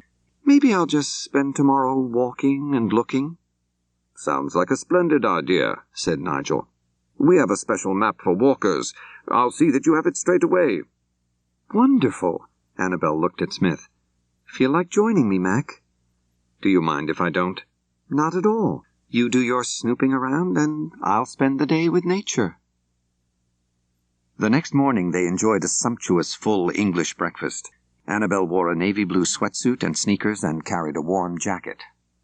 It had turned colder overnight, and a fog now veiled the verdant countryside. "Sure you want to walk in this suit?" Smith asked. "It enhances the charm," she said. "Besides, it will add drama to the pictures I take." The small automatic camera Smith had bought her for her last birthday joined the binoculars around her neck. In her hand was the simple map provided by Nigel and the bird book. Mac and Annabel kissed lightly on the lips, and she started up the long drive leading to the road, turning twice to wave. Smith missed the second one because the fog had obliterated her from his vision. He went back inside and warmed his hands in front of one of the 3 fires kept going day and night in the public rooms. "Tea, Mr. Smith?" Tracy asked. "Yes, I'd love some." When he was served, he asked her, "How can I make contact with Reverend Priestley today?" "I really don't know, but I'll find out." She returned a few minutes later. "I called the Cathedral in Gloucester," she said. "Luck! Mr. Priestley is scheduled to be here today for a parish meeting. He's due to arrive about 11. It was 8:30. "Good," Smith said. "I think I'll take a ride to some of the neighboring villages. I'll be back by 11. If you happen to see Father Priestley, please mention I'd like a word with him." "Certainly. Enjoy your tea and drive, Mr. Smith, but drive carefully. This fog is the worst I've seen in a long time, and I've seen plenty of it." Annabel walked slowly along the narrow paved road into Laverton. The ancient row houses lining the road were all constructed of yellow brick, characteristic of the Cotswolds. The fog seemed to have thickened, if that were possible. She could see vague forms of animals in the distance. Sheep, cattle? It was hard to determine. She continued her walk until reaching Stanton, where she stood in the middle of the deserted main road and took in her surroundings. She saw few birds, but one house was more beautiful than the next, and she snapped some pictures. Where are the people, she wondered? Soon she'd run out of road and was moving across vast fields, their green grass rendered even more vivid in the unnatural light created by the fog. Everywhere she looked were shapes, shadows, blurred images of livestock and the economic backbone of the Cotswolds, its sheep. They would suddenly be there, then disappear just as quickly as the fog made them invisible to her. She tried to follow the crude arrows on the hand-drawn map provided by Nigel. A half-hour later, she knew she was lost in a sea of washed green and surrounded by an opaque fog. In the distance to her right was a line of black stick shapes, trees. Which way back to Laverton, she wondered. She'd never been very good at directions, but she had to make a decision. She decided to go in the downhill direction away from the trees. Eventually, she reasoned, she'd have to reach something, someone. After 10 minutes, she paused and looked back at the row of trees. Something was moving up there. What was it? She squinted in an attempt to pierce the fog. It was heading her way. Now she could see that it was someone on horseback. Wonderful, she said aloud. She'd stop the rider and ask directions back into Laverton. But first she'd take a picture of this scene that was so eerily beautiful. She pressed off a couple of frames as the figure on horseback, shrouded in the wet fog, headed for her. The figure was now close enough to be distinguishable. It looked to Annabel to be a woman on the horse, a woman dressed in full riding regalia. The horse was huge and powerful. When it was 100 yards from Annabel, it suddenly broke out of its slower canter and bore down on her. It took Annabel a second to react, to realize that she was about to be trampled. She flung herself to one side just as the horse reached her, its powerful hooves thundering close to her head and kicking up mud and dung as they struck the earth in passing. Annabel had fallen sharply on her left shoulder and the side of her face. She touched her cheek. There was blood on her fingertips. When she sat up, she looked in the direction the horse and rider had gone. She couldn't see me, she thought. The fog. Idiot, you damn near killed me. She pulled herself to her feet. Her entire left side was covered with mud. She was trying to remove some of it when she heard hoofbeats. The shapes reappeared, the horse and rider heading for her again. This time she had more time to react. She ran in the direction of a stone wall, slipping, sliding, stumbling, grasping at the fog as though it could be used for support. She looked back once and saw that the rider had directed the horse to turn after her. Gasping for breath, her lungs and heart throbbing with pain, she reached the wall and threw herself over it. The hoofbeats stopped. A moment's silence. Annabel was afraid to look over the wall, but she knew she had to. As she began to raise her head, the horse and rider turned and vanished into the fog. Mac Smith parked on the street side of St. Michael's, opposite the hotel, and near the church's main entrance. He assumed that Priestley would be in the church holding his parish meeting. Smith was a few minutes late. If Priestley was not there, he'd look for him in the hotel. The church was empty and cold, dank. Might as well check at the hotel, Smith thought as he walked toward the rear door. He would not have stopped, would not have seen anything more, if the interesting ornate carvings on the high backs of some of the pews hadn't caught his eye. He stopped and ran his fingers over the carvings and glanced down and saw a shoe, a man's black shoe. Smith bent over. His eyes traveled up the length of a man's black trousers, then to the torso and its clerical collar, and finally to the head. His mouth and eyes were open. The man was, Smith judged, in his mid-40s, certainly no older than 50. His gray hair was short, a crew cut, actually. Just above the ear, on the side of the head that faced up, was a long, oozing wound that had intruded deeply into the skull. A bloodied instrument of death lay on the pew's bench, a candlestick. Smith sensed that he hadn't been dead long, maybe only minutes. Smith left the church and found Nigel in his office. Mr. Smith, your wife is upstairs. She's quite all right, but she evidently had a harrowing experience on her walk this morning. Is she hurt? Smith asked, starting for the stairs. No, but shaken. She asked that I send you up the moment you arrived. Thank you. Did you meet up with Reverend Priestley? Had he been very delayed? Tracy called after him. Hearing that Annabel suffered some mishap had caused Smith to forget for the moment what he'd just discovered in the adjacent church. He paused at the foot of the stairs and said, "Yes, I think I did. He's in the church now, and he's very dead." Captain, there's a long-distance call for you, Finnerty's secretary said through the open door. Long distance? Who's calling? Mackenzie Smith. He's calling from England. I'll take it in my office. Bored with your honeymoon, Mac? Finnerty said upon picking up the receiver. Hardly, Smith said. I'm calling because there's been a murder here that I think could have bearing on the Singletary case. How so? A parish priest here in Buckland has been murdered in the small church next to our hotel. His name was Robert Priestley. I found his body about an hour ago. How do you figure it means anything in a Singletary case? A couple of things. First, Singletary and Priestley were friendly. Second, Singletary probably came out here to see him. Third, he was killed by a blow to the head. This time, the murder weapon was on the scene. Yeah? What was it? A candlestick holder. Come on, Mac. What do you think happened? The person who killed Singletary here in Washington flies over to England and kills his priest in this town of, what was the name? Buckland. Well, it don't make sense to me, Finnerty said. Murders seldom make sense, but suit yourself, Terry. I thought it was worth calling you about. Remind me not to bother in the future. Okay, Mac, hold on. I appreciate you making a long-distance call and all that. By the way, I just got finished interrogating Evelyn Waters. She's the lady who found Singletary's body. Her teenage son talked her into coming forward. Did she shed any light on what happened? Smith asked. Not yet, but it's good to know who she is. When are you coming back? Soon. Who is she? Just Mrs. Waters. Nice lady, kind of pathetic, a religious nut. Well, I'm glad one piece of the puzzle is in place. I'll check in with you when we return. Hey, Mac, you say you found this priest's body? I thought you were on your honeymoon. What are you doing over there, playing cop? No, just happened to be in the wrong place at the wrong time. Smith and Annabel sat at their table in the small bar at Duke's. Gilberto had served them Graham's 1945 port as a farewell gesture. Their flight back to the States would leave in 4 hours. She's disappeared, Max said.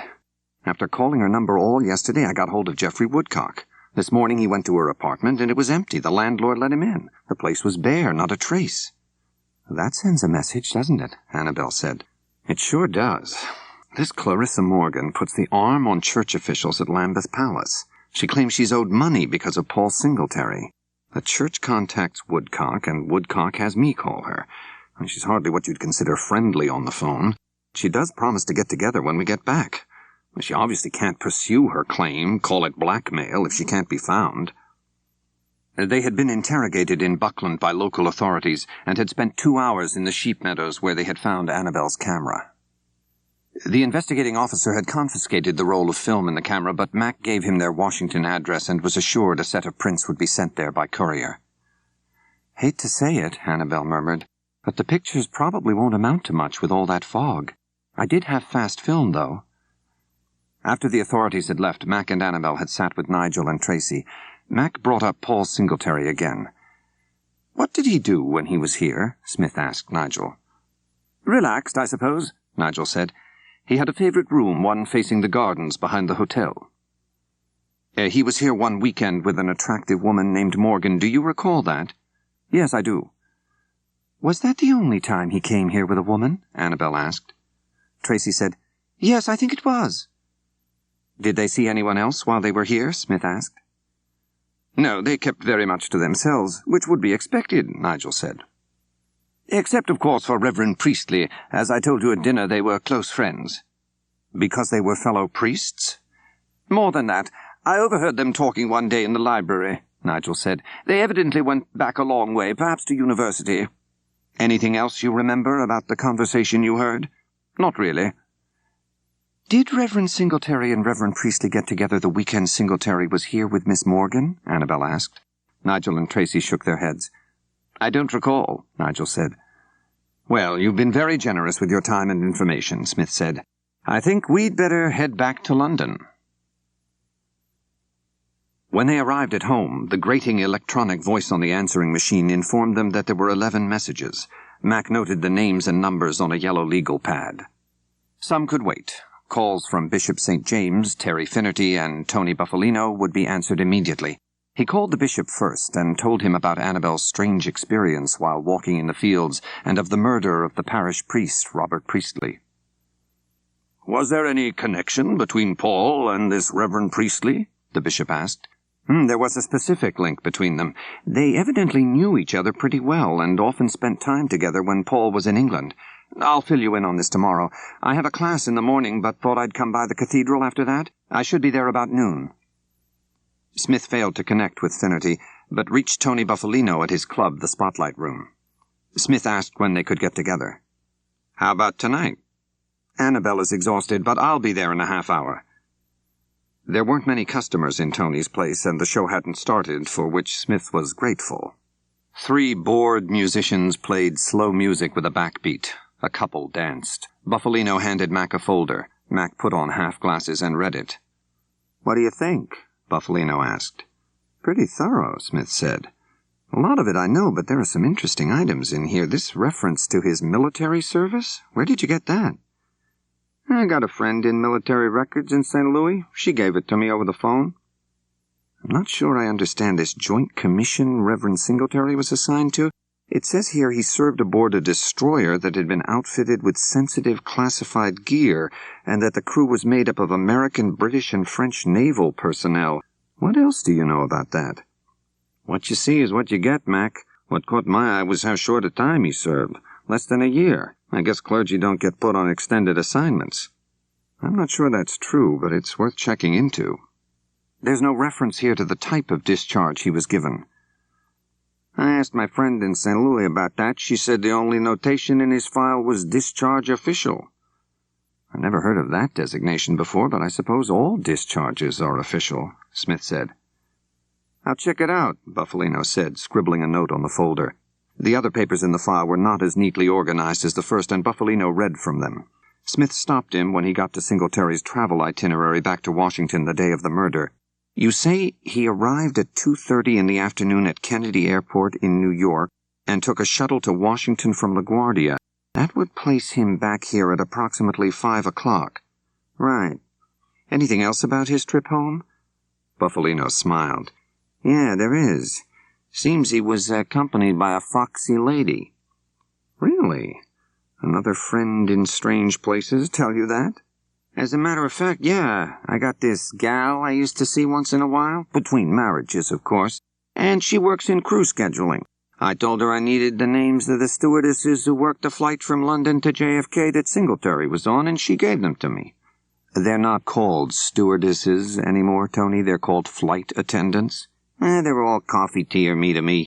I called some of these stews and attendants, and told them straight out that I was an investigator looking into the murder of Reverend Paul Singletary, which happened at the National Cathedral. I told them that it was very important that if they remembered anything about a priest on that flight, that they share it with me. It took me 5 calls before I connected with this." He glanced down at a note on the paper. "Her name is Ann Padula. She tells me she remembers him very well. She spotted him the minute he walked in because he was a very handsome guy, especially for a guy in a collar. She told me she wasn't the only female on that flight who gave him a look more than once, including the lady sitting next to him." "Sitting next to him? I thought he traveled with a woman." "Well, this stewardess didn't know that right away. What interested her was that they seemed to strike up a friendship pretty fast for a couple of people who just happened to sit next to each other on a jumbo jet.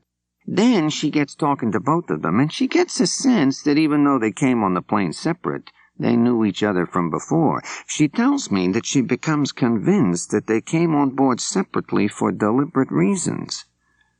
"Did she describe this woman to you?" "Yeah, she did, only she really didn't remember what she looked like as much as she did the Reverend. She says this woman was kind of cool-looking, black hair, very fair skin, maybe talked with a British accent, had big shoulders, she says." Smith grunted. "She couldn't be sure about the accent? Not hard to recognize a British accent." "Yeah, except the lady didn't say much. In fact, the lady seemed annoyed that a pretty stew was talking to the Reverend." "Interesting," Smith said. "What else do you have?" "Well, let's see." Buffalino looked at his notes.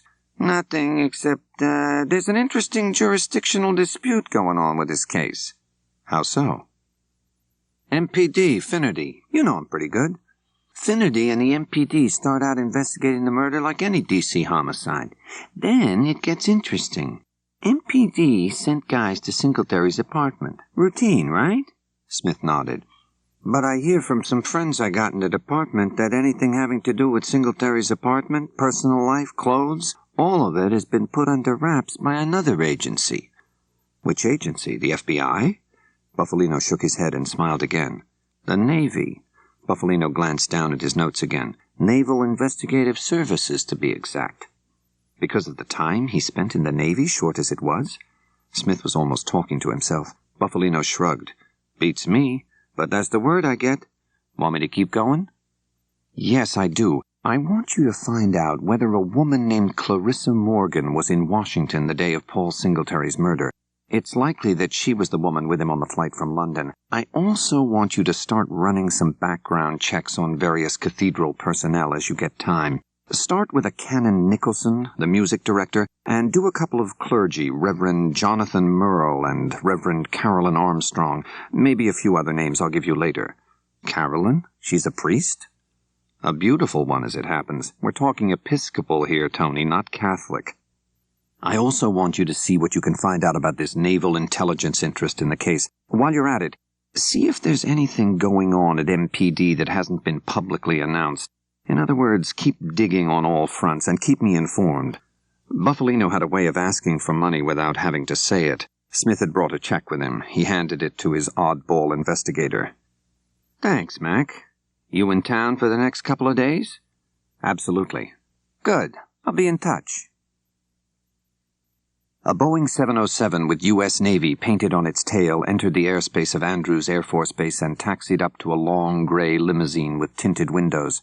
A boarding ramp was rolled to the side of the plane. The door opened, and 2 uniformed military personnel came down the steps, followed by a gray-haired man wearing a tweed suit and carrying a tan raincoat over his arm.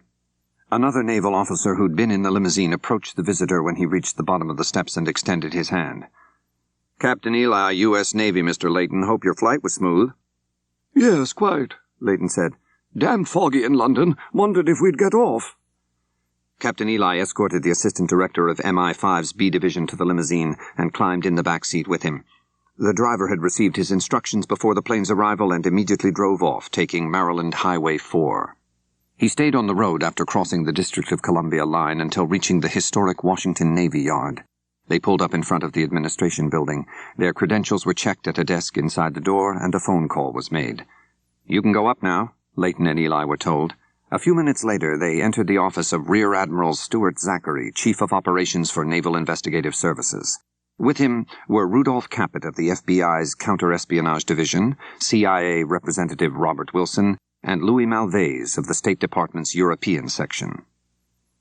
Good of you to send a plane for me, Layton said after Eli had left, and the others had settled around a large circular table in a corner of the spacious office.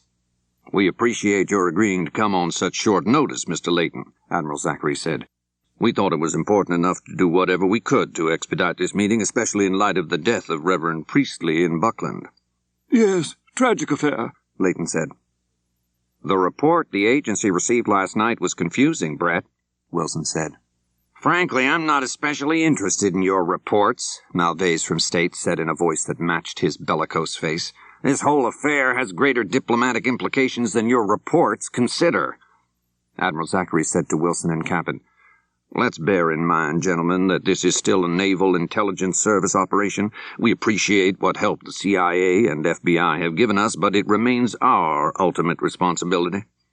Well, Layton said pleasantly, a smile on his lined, ruddy face, where do we begin? Admiral Zachary answered the question. Let's start with Clarissa Morgan. What is her condition? Splendid, Layton said. Let me assure you that Miss Morgan is quite secure and will no longer play an active role in this matter. Not good enough, Malvez said. Bob Wilson of the CIA stepped in. Brett, let me try to summarize the concerns of the others. Reverend Singletary was murdered here in Washington at the National Cathedral. Your Clarissa Morgan accompanied him from London the day he was killed. You people have acknowledged that. Now, it is our understanding that she returned to London and attempted to blackmail the Church of England. That seems to be highly irregular behavior for someone in your employ. Layton laughed softly and drew on his cigarette. As I said moments ago, Miss Morgan is secure, no longer in our employ, but in our care. Meaning what? The FBI's Caput asked. Meaning that we are in the process of resolving her indiscretions and to assure that her impetuous and unprofessional, to say nothing of greedy behavior, will not be repeated. We view her as purely a local personnel problem, no concern of yours. Malvez's laugh was not born of merriment. No concern of ours, you say? Infiltrating Word of Peace was a joint project, as I understand it. We gave our okay at State because it was presented as a How is it put? A benign, covert exercise designed only to gather information? There are now 2 dead priests and a woman operative from British intelligence holding up the Church of England for money. Benign? Damn malignant, if you ask me. Leighton asked Admiral Zachary, Did your examination of Reverend Singletary's videotapes provide you with what we hoped it would? No. Pity. I had the utmost faith in our source of information regarding this matter. Ms. Morgan? Zachary asked. Among others, we know that certain tapes, which looked like ordinary commercially recorded cassettes, were given to Reverend Singletary by his friend Reverend Priestley, late of the British Navy. Now I get the impression that they've either disappeared or you've found them, and nothing incriminatory was on them. No offense, Mr. Leighton, Caput said, but your information may be as unreliable as your agent. We know that Singletary and Priestley exchanged sensitive information when they were together in that joint naval exercise, and we also know that the contact continued for a period of time after that. We do not, however, have any hard evidence that it was a sustained involvement over the course of years. And we've exhausted every resource we have to trace the videotapes you claim were in Reverend Singletary's possession. He had many, but not the ones for which we were looking. Which doesn't necessarily mean, Mr. Caput, that they weren't in his possession. Perhaps there is something you've overlooked? The Admiral shook his head. No, Mr. Leighton, I have to go along with Caput. Leighton sighed and sat back. Well, he said, the reality seems to be that videotapes passed by Reverend Priestley to his cause-driven friend, the Reverend Singletary, have been lost, have disappeared, have perhaps been recorded over with some of your American, sitcoms. Singletary was to have used them to thwart American military plans, perhaps, since the cause of peace or the poor or the environment always seemed to go with an anti-military stance, and to be transmitted to others in the Word of Peace organization. But does that really matter? The technology represented on those tapes has little relevance to today's sophisticated weaponry. Antiquated equipment already compromised, already replaced, videotaped by amateurs like Priestley. That's all that was on those tapes. Of course, we thought it worthwhile to recover them once Reverend Singletary died, but they are no longer important to us, or to you, I might add. Just a matter of tidying up loose ends. Leighton surveyed faces at the table before continuing.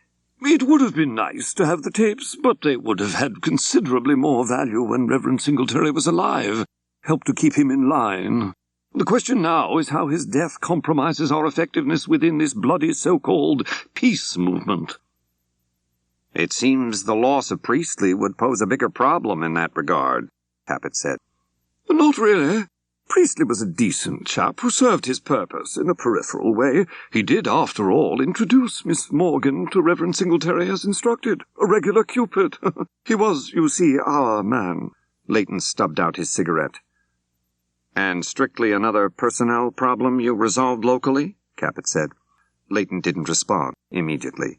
Then he said, We did not. Where is this going? States Louis Malvez asked. That's what I need to know. Leighton shrugged. I thought you might answer that, he said. When no one did, he added, Tell me about this Mackenzie Smith. What about him? Wilson asked. He seems quite in the midst of the muck, wouldn't you say? He found Priestley's body. He was at the hotel in the Cotswolds checking on Singletary's every move. He's friends with a solicitor in London named Geoffrey Woodcock, who numbers among his clients the Church of England. Woodcock gave this Smith Clarissa Morgan's number and asked him to call her, which he did. Why? No one had an answer. Did he meet with the Morgan woman? Wilson asked. No, he was on his way into the country for a few days. She told him they'd meet when he returned. But they didn't? Of course not. By the time he returned to London with his bride, Miss Morgan had vacated her premises. And went where? To a secure place. The Cotswolds? Caput asked. Leighton's only reply was a tiny smile. There was a period of silence at the table, broken when Louis Malvez said, I must have one direct answer, Mr. Leighton. Yes? It seems we are not to meddle in your local personnel problems. That view is certainly appreciated, Mr. Malvez. But what about our local personnel problems? Specifically who? Reverend Paul Singletary. Your question? Did you or anyone at MI5 have anything to do with his death? Leighton lighted a long, thin brown cigarette. He used the smoke as though it had some medicinal power to clear his thoughts and to help formulate an answer. We all had something to do with the demise of Reverend Paul Singletary, at least spiritually. Did we terminate the Reverend? No. Did someone from his precious Word of Peace organization? We rather think so. Clarissa Morgan? Bob Wilson asked. No, said Leighton. She wasn't involved in the peace movement aside from keeping us abreast of its activities through Singletary. She accompanied him to Washington, was here when he was killed. Well, so were you, I assume. But I didn't kill him, Wilson said. Your agency? Leighton asked. The CIA, Brett? Come on. Leighton's amused expression caused Wilson to sit back and smile. Nothing absurd about termination on either side of the Atlantic. She sat in a small, sparsely furnished room in a row house near Battersea Park. Time to go, said the young man. He had been assigned to her since she was brought there the previous night. The call came. What if I won't go? She asked, a defiant smile on her lips. I don't think that would be wise, Miss Morgan. Wise? What do you know of wise? Please, just come with us. Don't cause trouble. Do you have a girlfriend? She asked him. I do. Are you in love with her? Come on, let's go. I loved him very much. Can you understand that? Who? Reverend Singletary. He was handsome and intelligent and good. I loved him. He's dead. Oh, sorry. Please. Your Mr. Leighton, with all his proper reserve and sense of duty, doesn't understand that. He said nothing, just stood and waited for her to rise from the cot. I was supposed to betray him. Then I fell in love. A nasty complication for your Mr. Leighton and his kind. Are you his kind? He reached for her. Don't touch me, she said, her voice more of a snarl, sufficiently threatening to cause him to withdraw his hand. He tried a more pleasant approach. No great reason to complain, you know. The islands are very beautiful. I plan to go there on my honeymoon. Do you? How sweet. What if I won't go? What if I tell you and your Mr. Leighton to go straight to hell? Will I be done away with? Will I be terminated like poor Reverend Priestley? Her laugh was blatantly bitter. How lies multiply like stray cats. Will you beat my head in with a candlestick holder to make it appear that there truly is a madman roaming the globe in search of skulls to crash? What fools we've turned out to be. Smith and St. James had just finished eating lunch in the bishop's study. St. James sat back and pushed his plate away. He sighed and chewed his cheek as he formulated what he would say next. Smith decided to help him along. Tell me about the conversation you had this morning with Merle and Carolyn Armstrong. St. James took Smith's lead. As you know, the police questioned everyone who was in the cathedral the night of Paul's murder. There doesn't seem to be any doubt, does there, that he was killed the night before the body was found? That seems to be firmly established. Reverend Merle told the police that he was not in the cathedral that night. And? And he has been contradicted. Who contradicted him? Reverend Armstrong. You know her, I believe. Not well, but Annabelle and she have become friendly over the past few months. They've been working together on the mission fundraiser that's being held at Annabelle's gallery. Why would Reverend Merle have lied about being in the cathedral? He'd have every right to be here. I don't know, but he continues to maintain that he was not here. He says Reverend Armstrong is mistaken. I think the police tend to believe her, Mac. They've been back twice to speak with Merle. Well, you can't blame them for that, considering the conflicting testimony. What do you think, George? Was Merle in the cathedral, and is he lying, or is Reverend Armstrong lying, or mistaken? I have no idea. Jonathan assures me that he was not here that night, and I have no reason to disbelieve him. On the other hand, I have no reason to question the honesty of Reverend Armstrong. His smile was pained, and he slowly shook his head.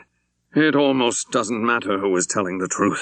The result is that instead of my clergy pulling together and closing ranks in the interest of protecting this cathedral, they are now squabbling. What concerns me is why either of them might lie. Does Merle think that by denying he was in the cathedral, no one will consider him a suspect, or, is he lying because— Exactly what I was thinking, Mac. Is he lying because he has something to cover up? Smith put his finger in the air. Or is there a reason for Armstrong to lie about Merle? Could this be an attempt to get some kind of shot at him? I almost don't want to know. What else happened this morning that has you so uptight? St. James let out a baleful sigh. I'm meeting this afternoon with a Korean gentleman named Jin Che. I met with him immediately after Paul's death. Mr. Che was anxious, I suppose I can't blame him, that the cathedral's support of the Word of Peace movement not diminish because of Paul's passing. I assured him it wouldn't, although I must admit I was not acting out of deep conviction. Frankly, I don't like Mr. Che, and although I can't quarrel with the stated purpose of Word of Peace, I have had many uneasy moments about it. These movements sweep up people with all sorts of motives, and Word of Peace seems better supplied with self-seekers than peace-seekers. It occurred to me when you mentioned the murder of Reverend Priestley in England to ask whether he had any connection with the movement. Not that I know of, unless his friendship with Paul is an indication. Why do you ask? Do you think it remotely possible that whoever murdered Paul has some connection with Word of Peace? Well, of course it's possible, George, and I've pondered that. It's also just as plausible that Paul was murdered by someone not from Word of Peace, but who was an enemy of the group. Smith narrowed his eyes. You obviously are doing more than speculating here. What triggered this question? I believe the purpose of the meeting this afternoon is to encourage me to delegate someone to take Paul's place in the movement. Who gets the nod? Smith asked. The obvious choice is Reverend Armstrong. She was very much in sympathy with the movement and Paul's connection with it. He lowered his eyes. At least I thought she was until this morning. What did she say to change your mind? She told me that she'd warned Paul only a few days before his death to be careful of the people from Word of Peace. She told him, at least she claims to have, that some of the people were evil zealots who would not allow anything or anybody to stand in their way. Did she name anybody in particular? No. Unfortunately, I had to leave the room at that moment to take a long-distance call from my son, who was on the phone with his mother. When I returned, she was pacing the room and anxious to leave. I asked her to elaborate, but she said she was too upset. Did you believe her, George? Do you think she actually did warn Paul? I certainly believed her then, or at least took it as a simple statement of fact. Sitting with you always changes my view of such things. I must admit that you create in me a certain cynicism, at least skepticism, when it comes to believing people. Not very healthy for a bishop. Smith pushed back his chair and stood. Maybe healthier than you think. God had plenty of reason to be cynical and skeptical about some of his so-called friends. Look, George, I'd like to have a few words with Reverend Armstrong. Is that okay with you? I suppose it is, although I wouldn't want her to think I divulged our private conversation. Oh, don't worry about that. You know, it's funny. Before I arrived here, I spent some time dwelling on the possibility that a candlestick holder was used to kill Paul. I suppose I wouldn't have become this fixated on it if Reverend Priestley hadn't been killed by one. I just can't get it out of my mind. Because both were priests and were murdered in a church? That probably has something to do with it, although I won't try to defend the notion. Are you sure the police had access to every candle holder in the cathedral? St. James extended his hands in a gesture of helplessness. How could I possibly know? I have many duties, but candlestick holder inventory isn't one of them. I would hope not. I just thought you might be aware of another place within the cathedral that the police might have overlooked. St. James shook his head. No, I have to assume they were thorough. Besides, any object could have been used to kill Paul. Well, Smith said, if you think of something or some place that might have been passed over in the investigation, let me know. In the meantime, I have some things to attend to, including one wife who would probably like to see a little of me this weekend. I plan a Sunday with the phone off the hook and my shoes never leaving the closet. That weekend, Mac spoke with Geoffrey Woodcock and learned that Reverend Apt had called Woodcock to say he had received a call from Clarissa Morgan. She said she was no longer pursuing her claim and was leaving London. Woodcock had also learned that Father Priestley had been a member of the Word of Peace branch in London. When Annabel told Mac that she was going over to the gallery and that Caroline Armstrong would be there, Mac asked her to try to get Caroline to talk about Paul Singletary and Word of Peace. Annabel took Caroline to dinner. When she got home, Mac was nowhere to be found. She went to the study and read the note Mac had left on the desk. Have gone to MPD. Reverend Merle has been taken in for questioning. George called and asked if I would go. Back as soon as possible. He called a half-hour later and said he expected to finish up shortly and would head straight home. At almost 11, he came through the door and recounted for her what had occurred at MPD.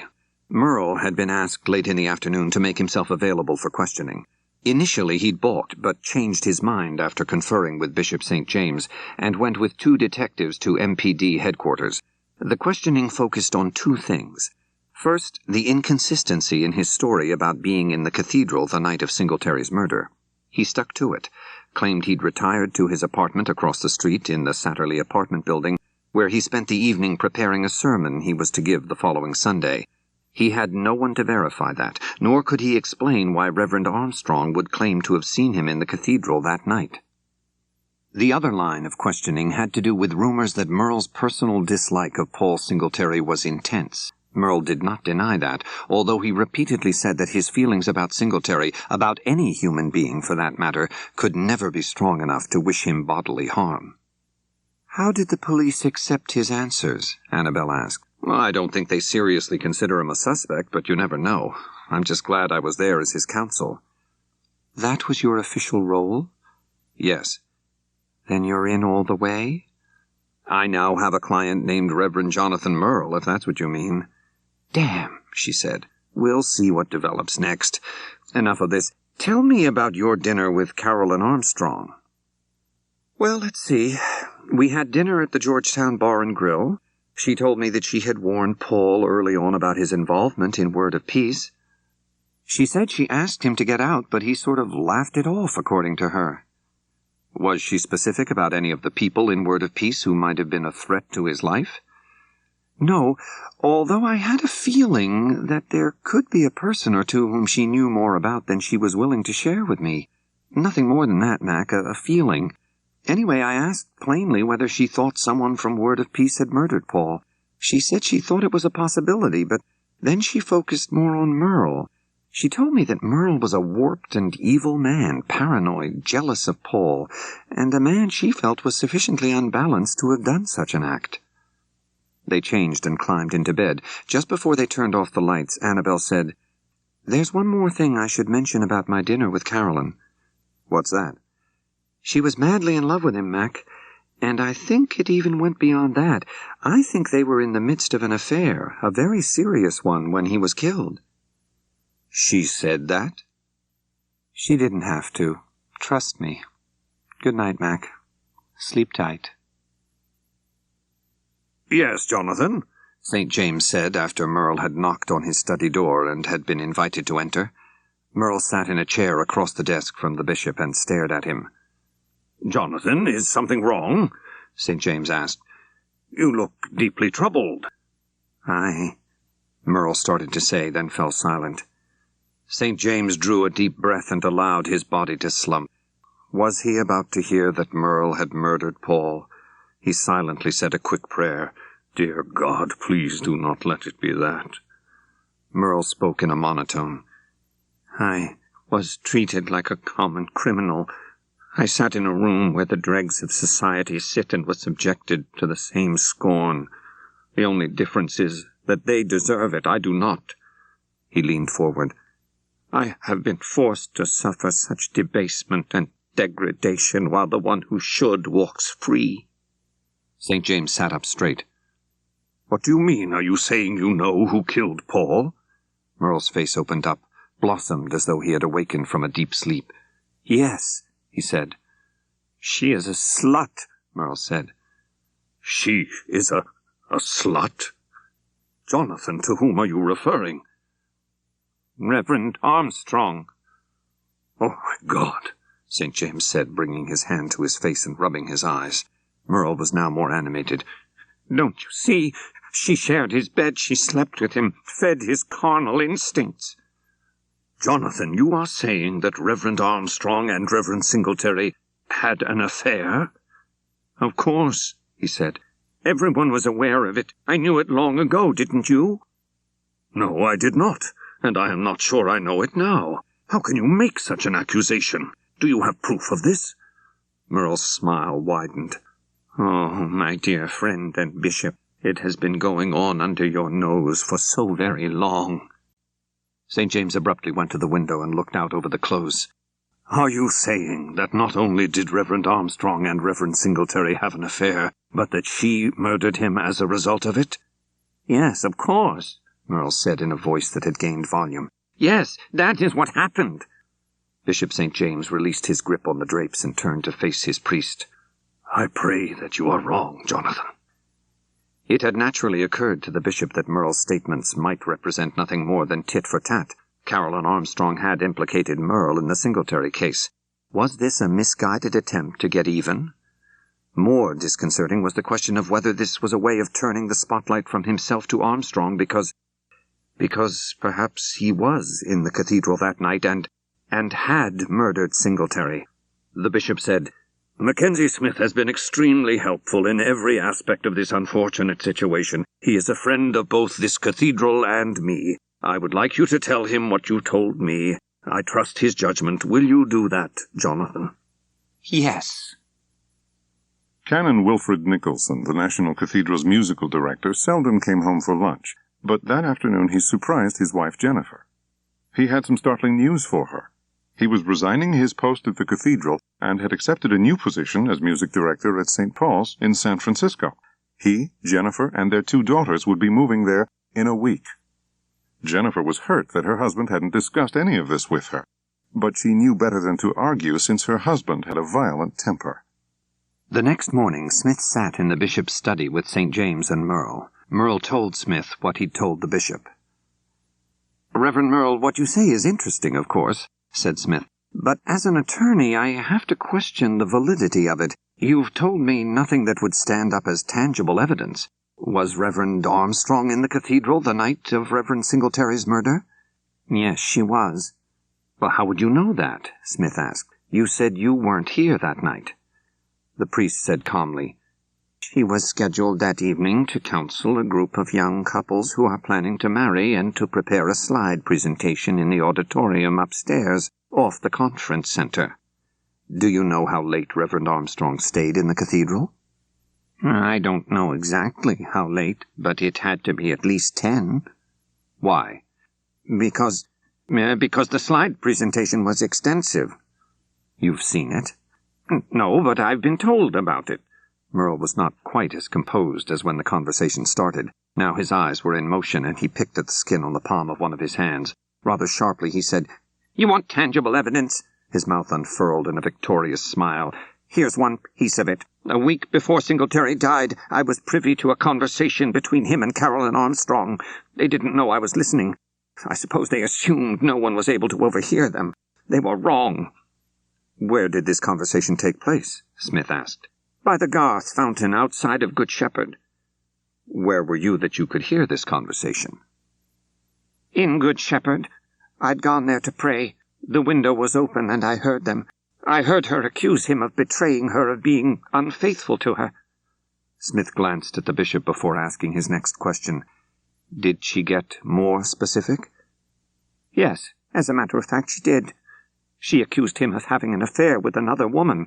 She didn't say who that was, nor did I wish to know, but she was very, very clear about it." "Did Reverend Singletary say anything in his defense?" "He told her to stop being childish, told her that she did not own him and that he was free to do what he wanted." Smith sighed. "Again, Reverend Merle, interesting but hardly reason in itself to accuse Reverend Armstrong of Reverend Singletary's murder." "They ended their conversation this way, Mr. Smith. Armstrong told him that if she couldn't have him, no other woman would." After Merle left the room, St. James asked, "What do you think, Mac?" "Let me ask you something, George," Mac said. Since we're discussing motive here, is there anyone else in the cathedral who would have had a motive, no matter how minor, for killing Paul? St. James pondered the question before saying, I don't think so. Of course, none of us go through life without run-ins with other individuals. Paul had his share. I recall him berating one of our maintenance people once. I forget what it was about. How long ago was that? Months. Is that individual still employed by the cathedral? Yes, but don't read more into this than it deserves. I'm talking about an isolated incident. Did you mention this to the police? No, I don't think so. I never thought about it until now. Somehow I can't imagine Paul berating anyone, Smith said. I'd better have a word with this maintenance man. The bishop gave Smith his name. While we're coming up with suspects, anybody else to add to the list? Canon Nicholson certainly was not personally fond of Paul. That's so. Why? Well, I could never really put my finger on it, Max. Something to do with Nicholson's wife. There had been rumors, briefly, that Paul had become involved with Jennifer Nicholson. I confronted Paul about it. He laughed and assured me that there was absolutely no truth to the rumors, that he liked Mrs. Nicholson as a person, but that they had never done anything more than shake hands. I believed him, of course. Still, the rumor persisted, and I was told that Canon Nicholson was furious about it. Did you ask Nicholson about it? Smith asked. No, I felt that would have been in bad taste. There isn't the slightest doubt in my mind that he had nothing to do with Jennifer Nicholson. Besides, it's all about to become academic. Why? Nicholson resigned today. He gave only a week's notice. Did he give any reason for such a hasty departure? Something to do with a sick family member in San Francisco, but that's not the reason. He's taken a job out there as musical director for St. Paul's. Just like that? Just like that. Aside from the situation with Paul, how did Nicholson get along with others here at the cathedral? St. James sighed. He wasn't particularly liked. Strange when you think about it. Here's a man who is able to draw the finest musical performances from everyone, yet is unable to draw friendship or affection from those same people.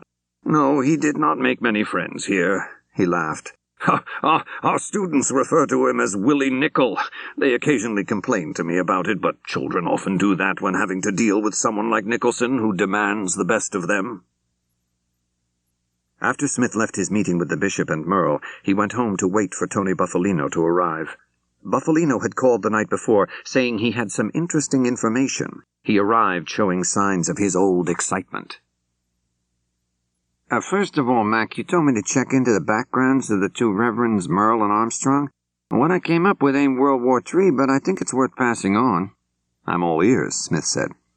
First of all, this Merle is a pretty dull character, except for one interesting period in his life that wasn't so dull. What period was that? 2 years he spent in a loony bin. Buffalino referred to notes and gave Smith the dates of Merle's confinement to a mental institution in Ohio. It had taken place 14 years ago, and the official reason for his confinement was schizothymic personality. Technical term for schizoid, Smith said. Any information on how his treatment went and the prognosis? Buffalino shook his head. No prognosis, but he put in a good 2 years, that's for sure. Okay, Tony, next. Next, the beautiful Reverend Carolyn Armstrong. A nice lady, it seems to me. She came out of a tough life. She looks like class, but she's been over some bumps. I mean, she was born illegitimate, dumped by her mother, grew up in a series of foster homes down in Newport News, even spent time in orphanages. Not an easy beginning for a young woman, but she certainly seems to have pulled her life together. Yeah, she sure has. She started pretty young trying to get it together. What do you mean? She was in a beauty contest when she was 16. Did she win? Sure did. Miss Newport News. Anything else about her? Nothing that matters where this case is concerned. I do have one thing on another front, though. The police have what they consider a pretty good suspect. You know that woman who found the body, that Mrs. Waters? Well, she's got a son named Brian. Seems this Brian Waters used to live in Newport News, too. Which means what? Which means I have no idea whether he ever knew Reverend Armstrong, but I do know he was arrested twice for assault, no convictions.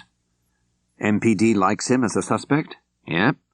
Then why would he have come in with his mother, walk right into the police's hands? Because, Tony said. Maybe I'll just finish this last one. He knew they'd find his mother somehow. She was hysterical and would have eventually turned herself in or gone back to Mrs. Bishop, and the guy figured better the heat should be on his mother, with him the good guy, than on him. You see, one of those assault charges had to do with him knocking around a priest down there. Smith drew a deep breath. How hard are they working him, Tony? Hard enough to have brought him in twice for questioning. My friend told me they consider this guy a head case. But he comes off like a very nice and normal human being. Want to know something else about him? I want to know everything you know. This guy is right of John Birch. He belonged to one of those neo-Nazi groups in Newport News, one of those hate organizations. Does he have any of those affiliations here in Washington? Buffalino shrugged. Beats me. Haven't finished checking yet. But this is a guy who ain't destined to love a guy like Singletary, who's talking all the time about the rights of the blacks and Hispanics and the poor, not a character who has already punched out one priest. You get my drift? Smith left just in time to make a date he'd arranged earlier in the day with an old friend, Cameron Bowes, who'd been Voice of America's CIA liaison for the past 10 years and with whom Smith kept in touch. They met in the lobby of the Four Seasons Hotel in Georgetown. Cameron Bowes was a slender, almost diminutive man with silver hair, a face filled with pronouncements, lines, and interesting angles, and who wore expensive clothing like a model. He was also an unfailingly interesting companion over a drink, erudite and well-read, a man whose interests transcended the day-to-day demands of his VOA position. "What do you hear about murder most foul in the National Cathedral?" Smith asked him. "First, Mac, tell me how deeply you've gotten yourself involved in Word of Peace." "We're not very involved at all, although it keeps looming as a consideration where Singletary's murder is concerned. Why do you ask?" "Interesting assembly of characters in Word of Peace. Lots of fine people with unassailable motives, a few others whose motives don't stand up to scrutiny." "Is that so?" Smith said. "Why don't you give your friend the bishop some good advice? Why don't you tell him that he should disassociate himself as quickly as possible from anything having to do with Word of Peace?" "Tell me more, Cameron. Tell me why I should advise him to do that." "Word of Peace has been infiltrated by damn near every intelligence organization in the world." Who are the major players?" The CIA, among others. The Navy's in. The British have an even greater presence. Any special reason? The Church of England. They got suckered in, like the National Cathedral did, because of the passion and commitment of people like Paul Singletary. Smith asked, "Should I be looking at Word of Peace as the place to find a murderer?" Well, they're as good a place to look as any. Don't tell me you haven't thought about that. Of course I have. Ever hear of a Korean named Jin Che? Bowes asked Smith. Yes, Bishop St. James mentioned him to me. Jin Che is not good news. Jin Che works directly for Korean intelligence. He's also a known assassin. Maybe he assassinated Paul Singletary, Smith said. Maybe. Rest assured that possibility is being given very careful consideration. If Word of Peace was involved in any way in Reverend Singletary's murder, it shouldn't take a genius to figure out that they will stop at nothing to achieve their goals, whatever they are, and that includes demonstrating an absolute lack of reverence for a law professor at George Washington University and his pretty wife. Be careful, Mac. There's a war going on. Singletary was only a skirmish. "Read this," Mac said the next morning, handing the Washington Post to Annabelle. She sat on the edge of the bed, and the widening of her eyes mirrored her reaction to what she was reading. The lead story was that the FBI had made a sweep of Word of Peace leaders, including Jin Che and some of his associates. Among those who had been arrested were a breakaway Catholic priest, the black leader of one of D.C.'s urban coalitions for the poor, a West German businessman, a South American embassy official, and a faith healer from Oklahoma who had somehow established a mission in Washington under the auspices of Word of Peace. Charges ranged from fraud to extortion, spying to conspiracy. "How do you think this relates to Paul's murder?" Annabelle asked. The story had ended with a note that Paul Singletary, the murdered Episcopal priest, had been actively involved with Word of Peace. The final line of the article directed readers to a parallel story about new developments in the Singletary case at the bottom of the page. The headline on the smaller story at the bottom read, "Murder Weapon Found?" According to Chief of Homicide Terence Finnerty, an anonymous caller to the police late last night had directed them to the National Cathedral's Children's Chapel, where, according to the caller, the instrument used to kill Reverend Paul Singletary would be found. The police responded to the tip, removed 2 candlestick holders from the altar, and, according to Finnerty, discovered that the base of one was dented in a pattern consistent with Singletary's head wound. Laboratory analysis discovered that a fragment of hair matching the deceased was found, and that a residue of human blood of the same type as Reverend Singletary's was on the holder. There were no fingerprints. Examination of the holder involved the use of a mass spectrometer and other sophisticated forensic devices. The police had no knowledge at this time of the identity of the anonymous caller, except that it was a male. "I'll call Finnerty after I've finished teaching class and see if I can learn anything else," Mac said. As Mac was leaving the house for the university, Geoffrey Woodcock called from London to say that the slain priest, Robert Priestley, had indeed been robbed. His wallet had been taken, and later found in a public trash can in a nearby village. Whatever cash had been in it was missing. Everything else seemed to be intact. After class, Mac received a fax from Woodcock. A British tabloid had discovered that Priestley had been asked to leave the military service under questionable circumstances early in his career. During a joint naval exercise between British and U.S. troops, Priestley had walked away with some extremely sensitive videotapes on which the latest military technology had been demonstrated in color. The tabloid went on to note that Priestley had been a member of Word of Peace, and that another clergyman involved with Word of Peace, Paul Singletary, had been murdered in Washington under similar circumstances. The tabloid had learned that Singletary had been a close friend of Priestley's, and that Priestley had told Singletary right before Singletary had been killed that he was going to make public what he knew about the flim-flam going on within Word of Peace. The tabloid concluded with an explosive speculation that Reverend Priestley had been recruited by the British intelligence organization MI5, and that he had done its bidding to avoid having his unsavory military indiscretions exposed. Was Priestley about to blow the whistle on MI5 when he was murdered? "Leighton here," Brett Leighton said into the phone. "Sir, we received a call from our man in the British Virgin Islands." "Yes, what did he have to say?" "Miss Morgan has boarded a flight for San Juan, Puerto Rico." "I see. Is that her final destination?" "He didn't know, sir." "Yes. Well, thank you for calling." He hung up. 2 hours later, Brett Leighton boarded a Concorde flight to New York. Once settled, he removed a piece of paper from his inside jacket pocket on which was written a flight itinerary commencing in the British Virgin Islands and terminating in New York, with a 2-hour layover in Puerto Rico. Foolish woman, Leighton thought. Involving women in such projects was always a mistake in his judgment, and he'd expressed that view to his superiors on more than one occasion. Too emotional, too impetuous, too likely to fall in love with the one person they shouldn't. Here she was, promised a chance to stay alive if she'd just stay put. Well, he could have put someone on her in San Juan, but he believed in her itinerary, and believed that he knew where she was heading. Something was nagging at Mac Smith. He went over to the National Cathedral and looked into the Children's Chapel over the yellow MPD crime scene tape. The chapel was empty. 2 new candlestick holders rested upon the small altar. He closed his eyes and tried to imagine what had occurred that fateful night. Had the murderer actually killed Paul in the Children's Chapel and dragged the body all the way to Good Shepherd? Probably not. But not out of the question either. The entire cathedral was a potential scene of the killing. Distance could not be used to rule out any potentiality. Or had the murder actually taken place in Good Shepherd, and the assailant brought the murder weapon all the way to the Children's Chapel? Why would anyone do that? Then again, why would the person who'd called the police choose the Children's Chapel in which to place the murder weapon? Did that location have relevance, or was it simply the most convenient place? Most important, where had the dented candlestick holder bearing traces of Singletary's hair and blood been stashed all this time? And why? Smith went up to the bishop's study. "I'm surprised to see you, Mac," the bishop said.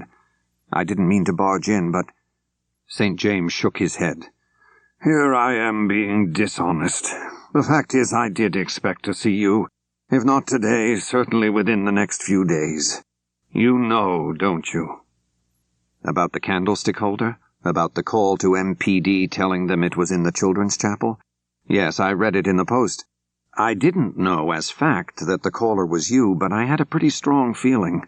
The language attributed to the caller was too specific to be that of a layman. You showed such a familiarity with the cathedral, and the formality of calling the candlestick holder the instrument sounded like something you might say, too. The only question I have is why? Yes, that would be the logical question. First, let me tell you how I learned of it. I was passing the children's chapel 2 days after the murder when a member of the altar guild who was rearranging things there stopped me. She said she had discovered something she thought I would want to know about. She found the candlestick holder? Exactly, although she didn't know the significance of it. After she left, I went to the altar and looked at the holder. I knew, somehow, the moment I touched it, that it was the weapon used to kill Paul. My next thought was that if I was correct, it might somehow give weight to the possibility that he'd been murdered by someone from the cathedral staff. I guess I wanted no further damage done to the cathedral and its people or to the work of God we're trying to do here, so foolishly I hid it, replaced it, and went back to breathing again, full of guilt, of course. I understand your motivation, George, but why didn't you just get rid of it if that was the way you felt? After talking to you about the murder of that priest in England, I knew I might one time have to make it available to the authorities, no matter what the consequences. Smith sighed and gave his friend a reassuring grin. Yes, George, destroying it would have been a more serious act. Not that this isn't. By the way, did the woman who pointed out the damaged holder see you remove it from the altar and make the swap? St. James almost laughed. I certainly hope not. I assume she didn't. She walked away. Is it possible that someone else might have seen you? Unlikely. There were people in the cathedral, but I think I was quick and careful. I was startled for a moment, though, as I was leaving the chapel. Who startled you? One of our maintenance men was standing just outside the chapel. He's a disagreeable sort, always slinking around someplace or other. Some of the staff have complained about him, but no one can find cause to dismiss him. He does his work. Is he the same one you told me had had an altercation with Paul? Yes, St. James said quickly. He was loitering about the chapel when I took the holder, but I'm almost positive he wasn't looking in when I did it.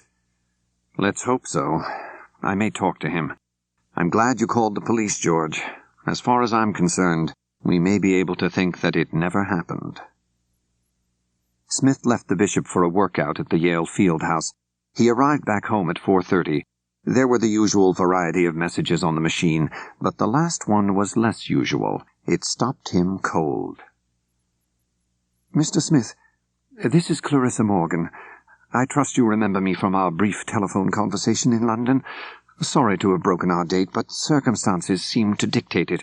I would appreciate a chance to meet you as quickly as possible. No need to fly to London. I'm here in Washington. I'm reluctant to tell you where I'm staying and have it recorded, but I will make an attempt to contact you again, possibly this evening. Thank you. It was the sort of domestic screaming match that the neighbors had got used to since Nicholson and his family rented the small house in the subdued lower-middle-class neighborhood. It was worse in summer. Then the windows were open and the sound carried further and was louder. Nicholson shouted again. I told you we were leaving in a week, Jennifer. Nothing has been done. Absolutely nothing. We are not going to San Francisco, she said. Damn it.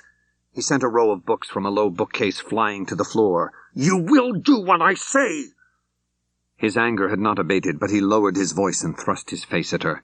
In a way, the lowered, almost whispered voice projected even greater menace. What is it, Jen? Can't you leave him? She dropped her arms and stared at him blankly. Leave who? Him, your precious Paul. He grabbed her by the arm and squeezed, his face now inches away. Can't leave his ghost? He's dead. You can't have him anymore. He's dead. He's dead.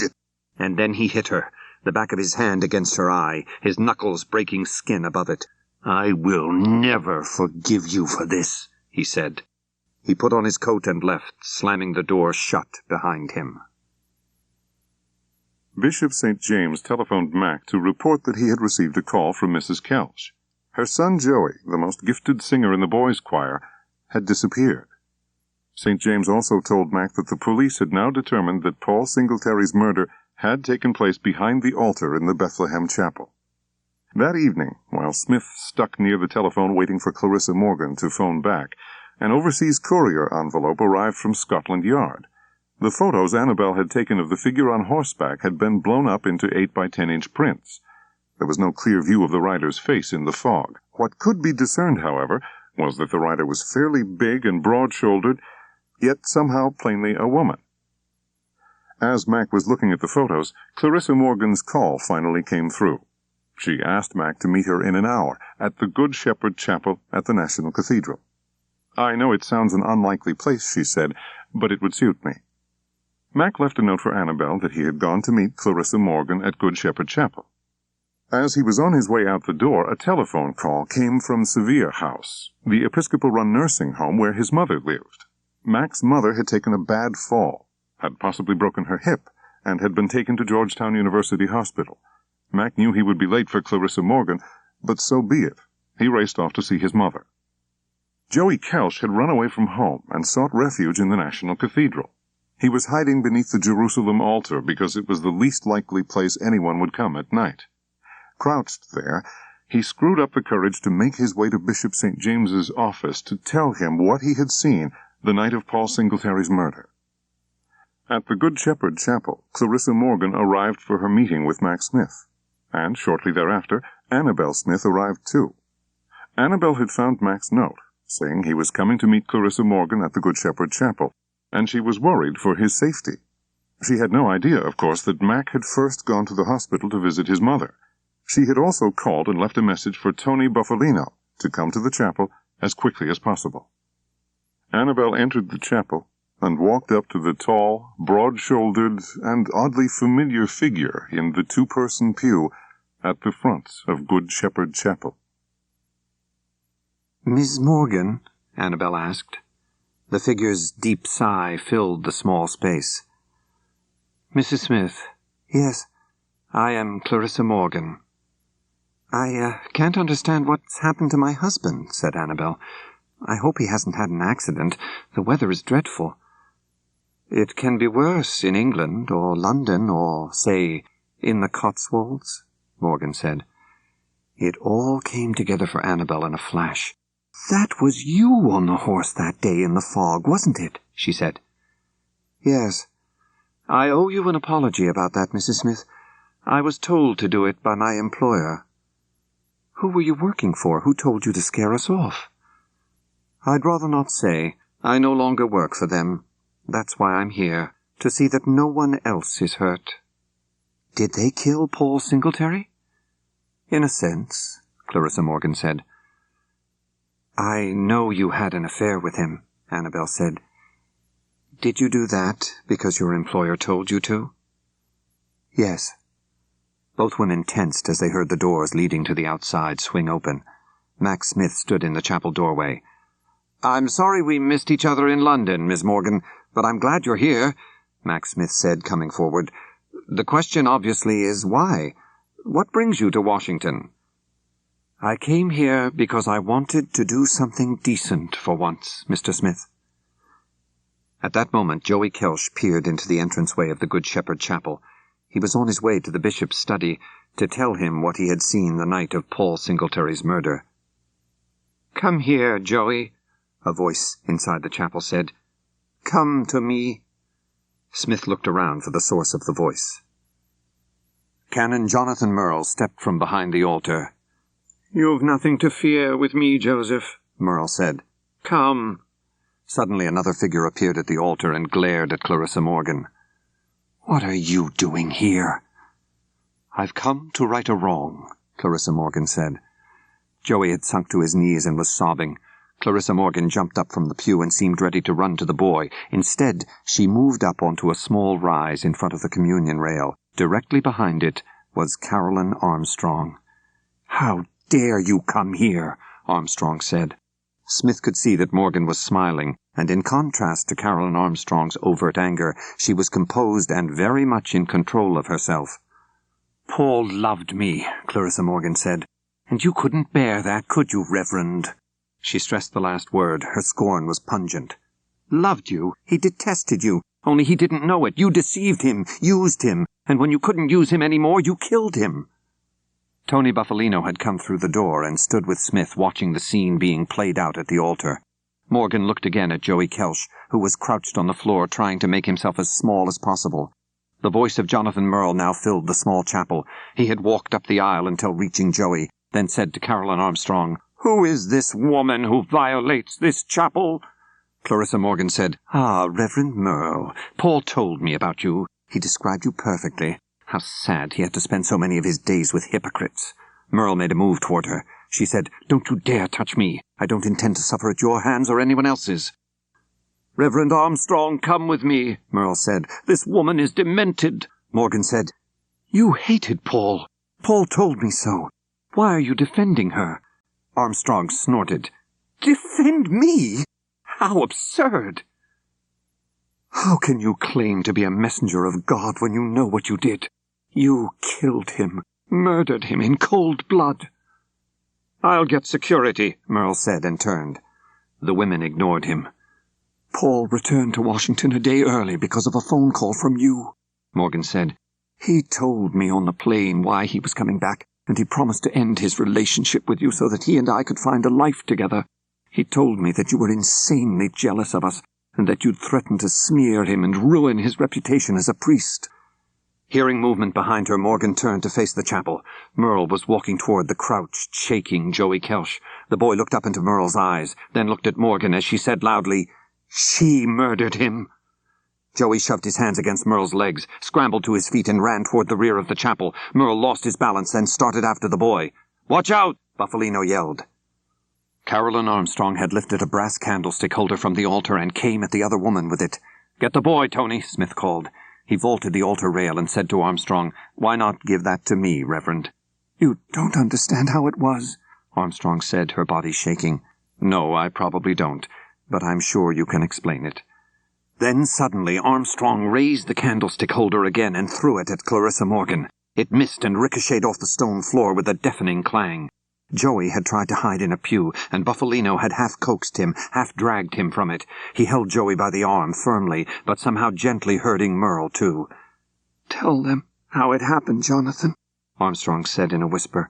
Merle looked desperately at Smith and Buffalino. "I don't know what she's talking about."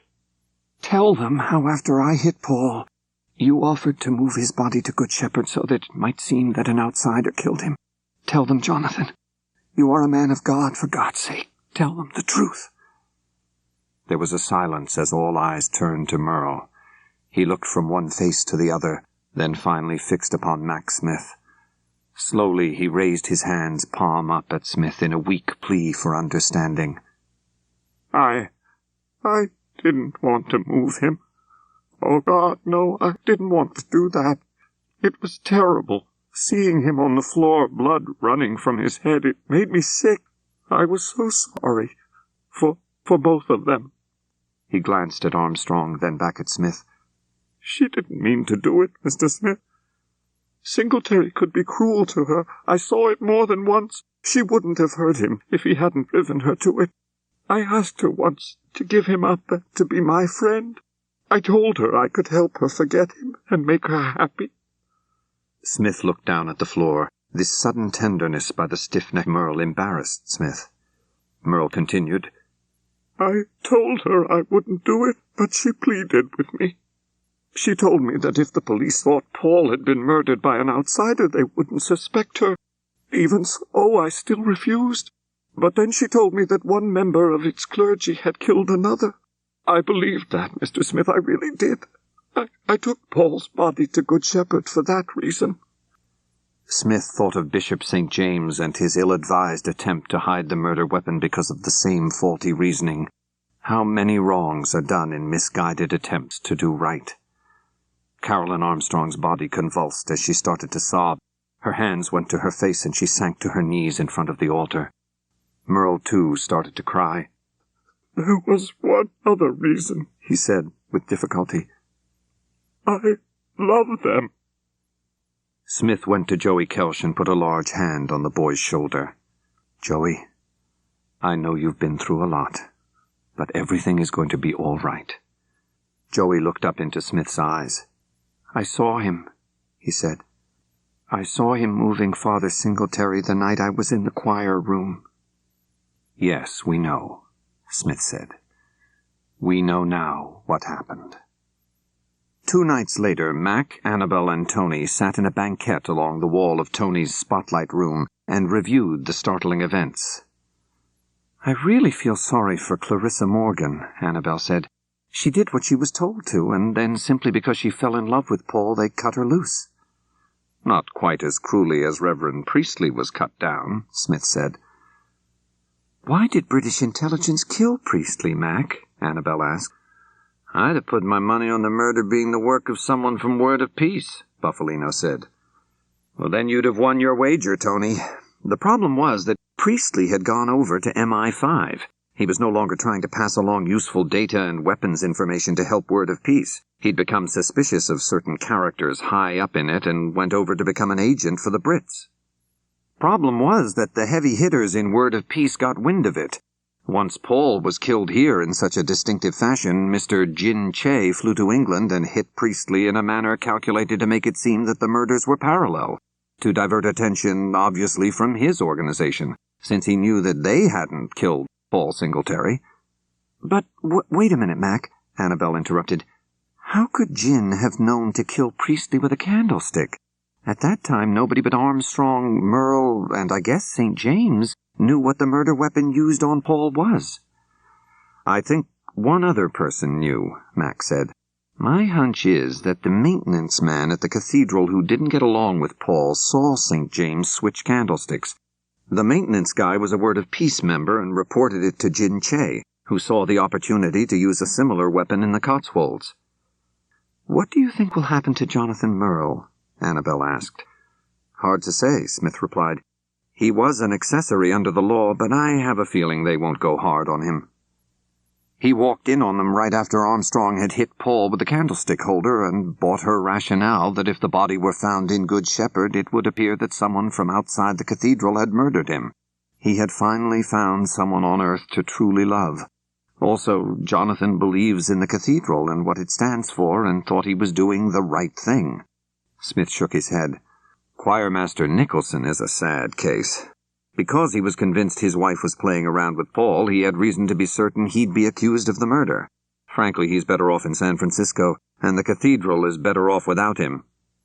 His wife would be better off without him, said Annabel, but that's another story.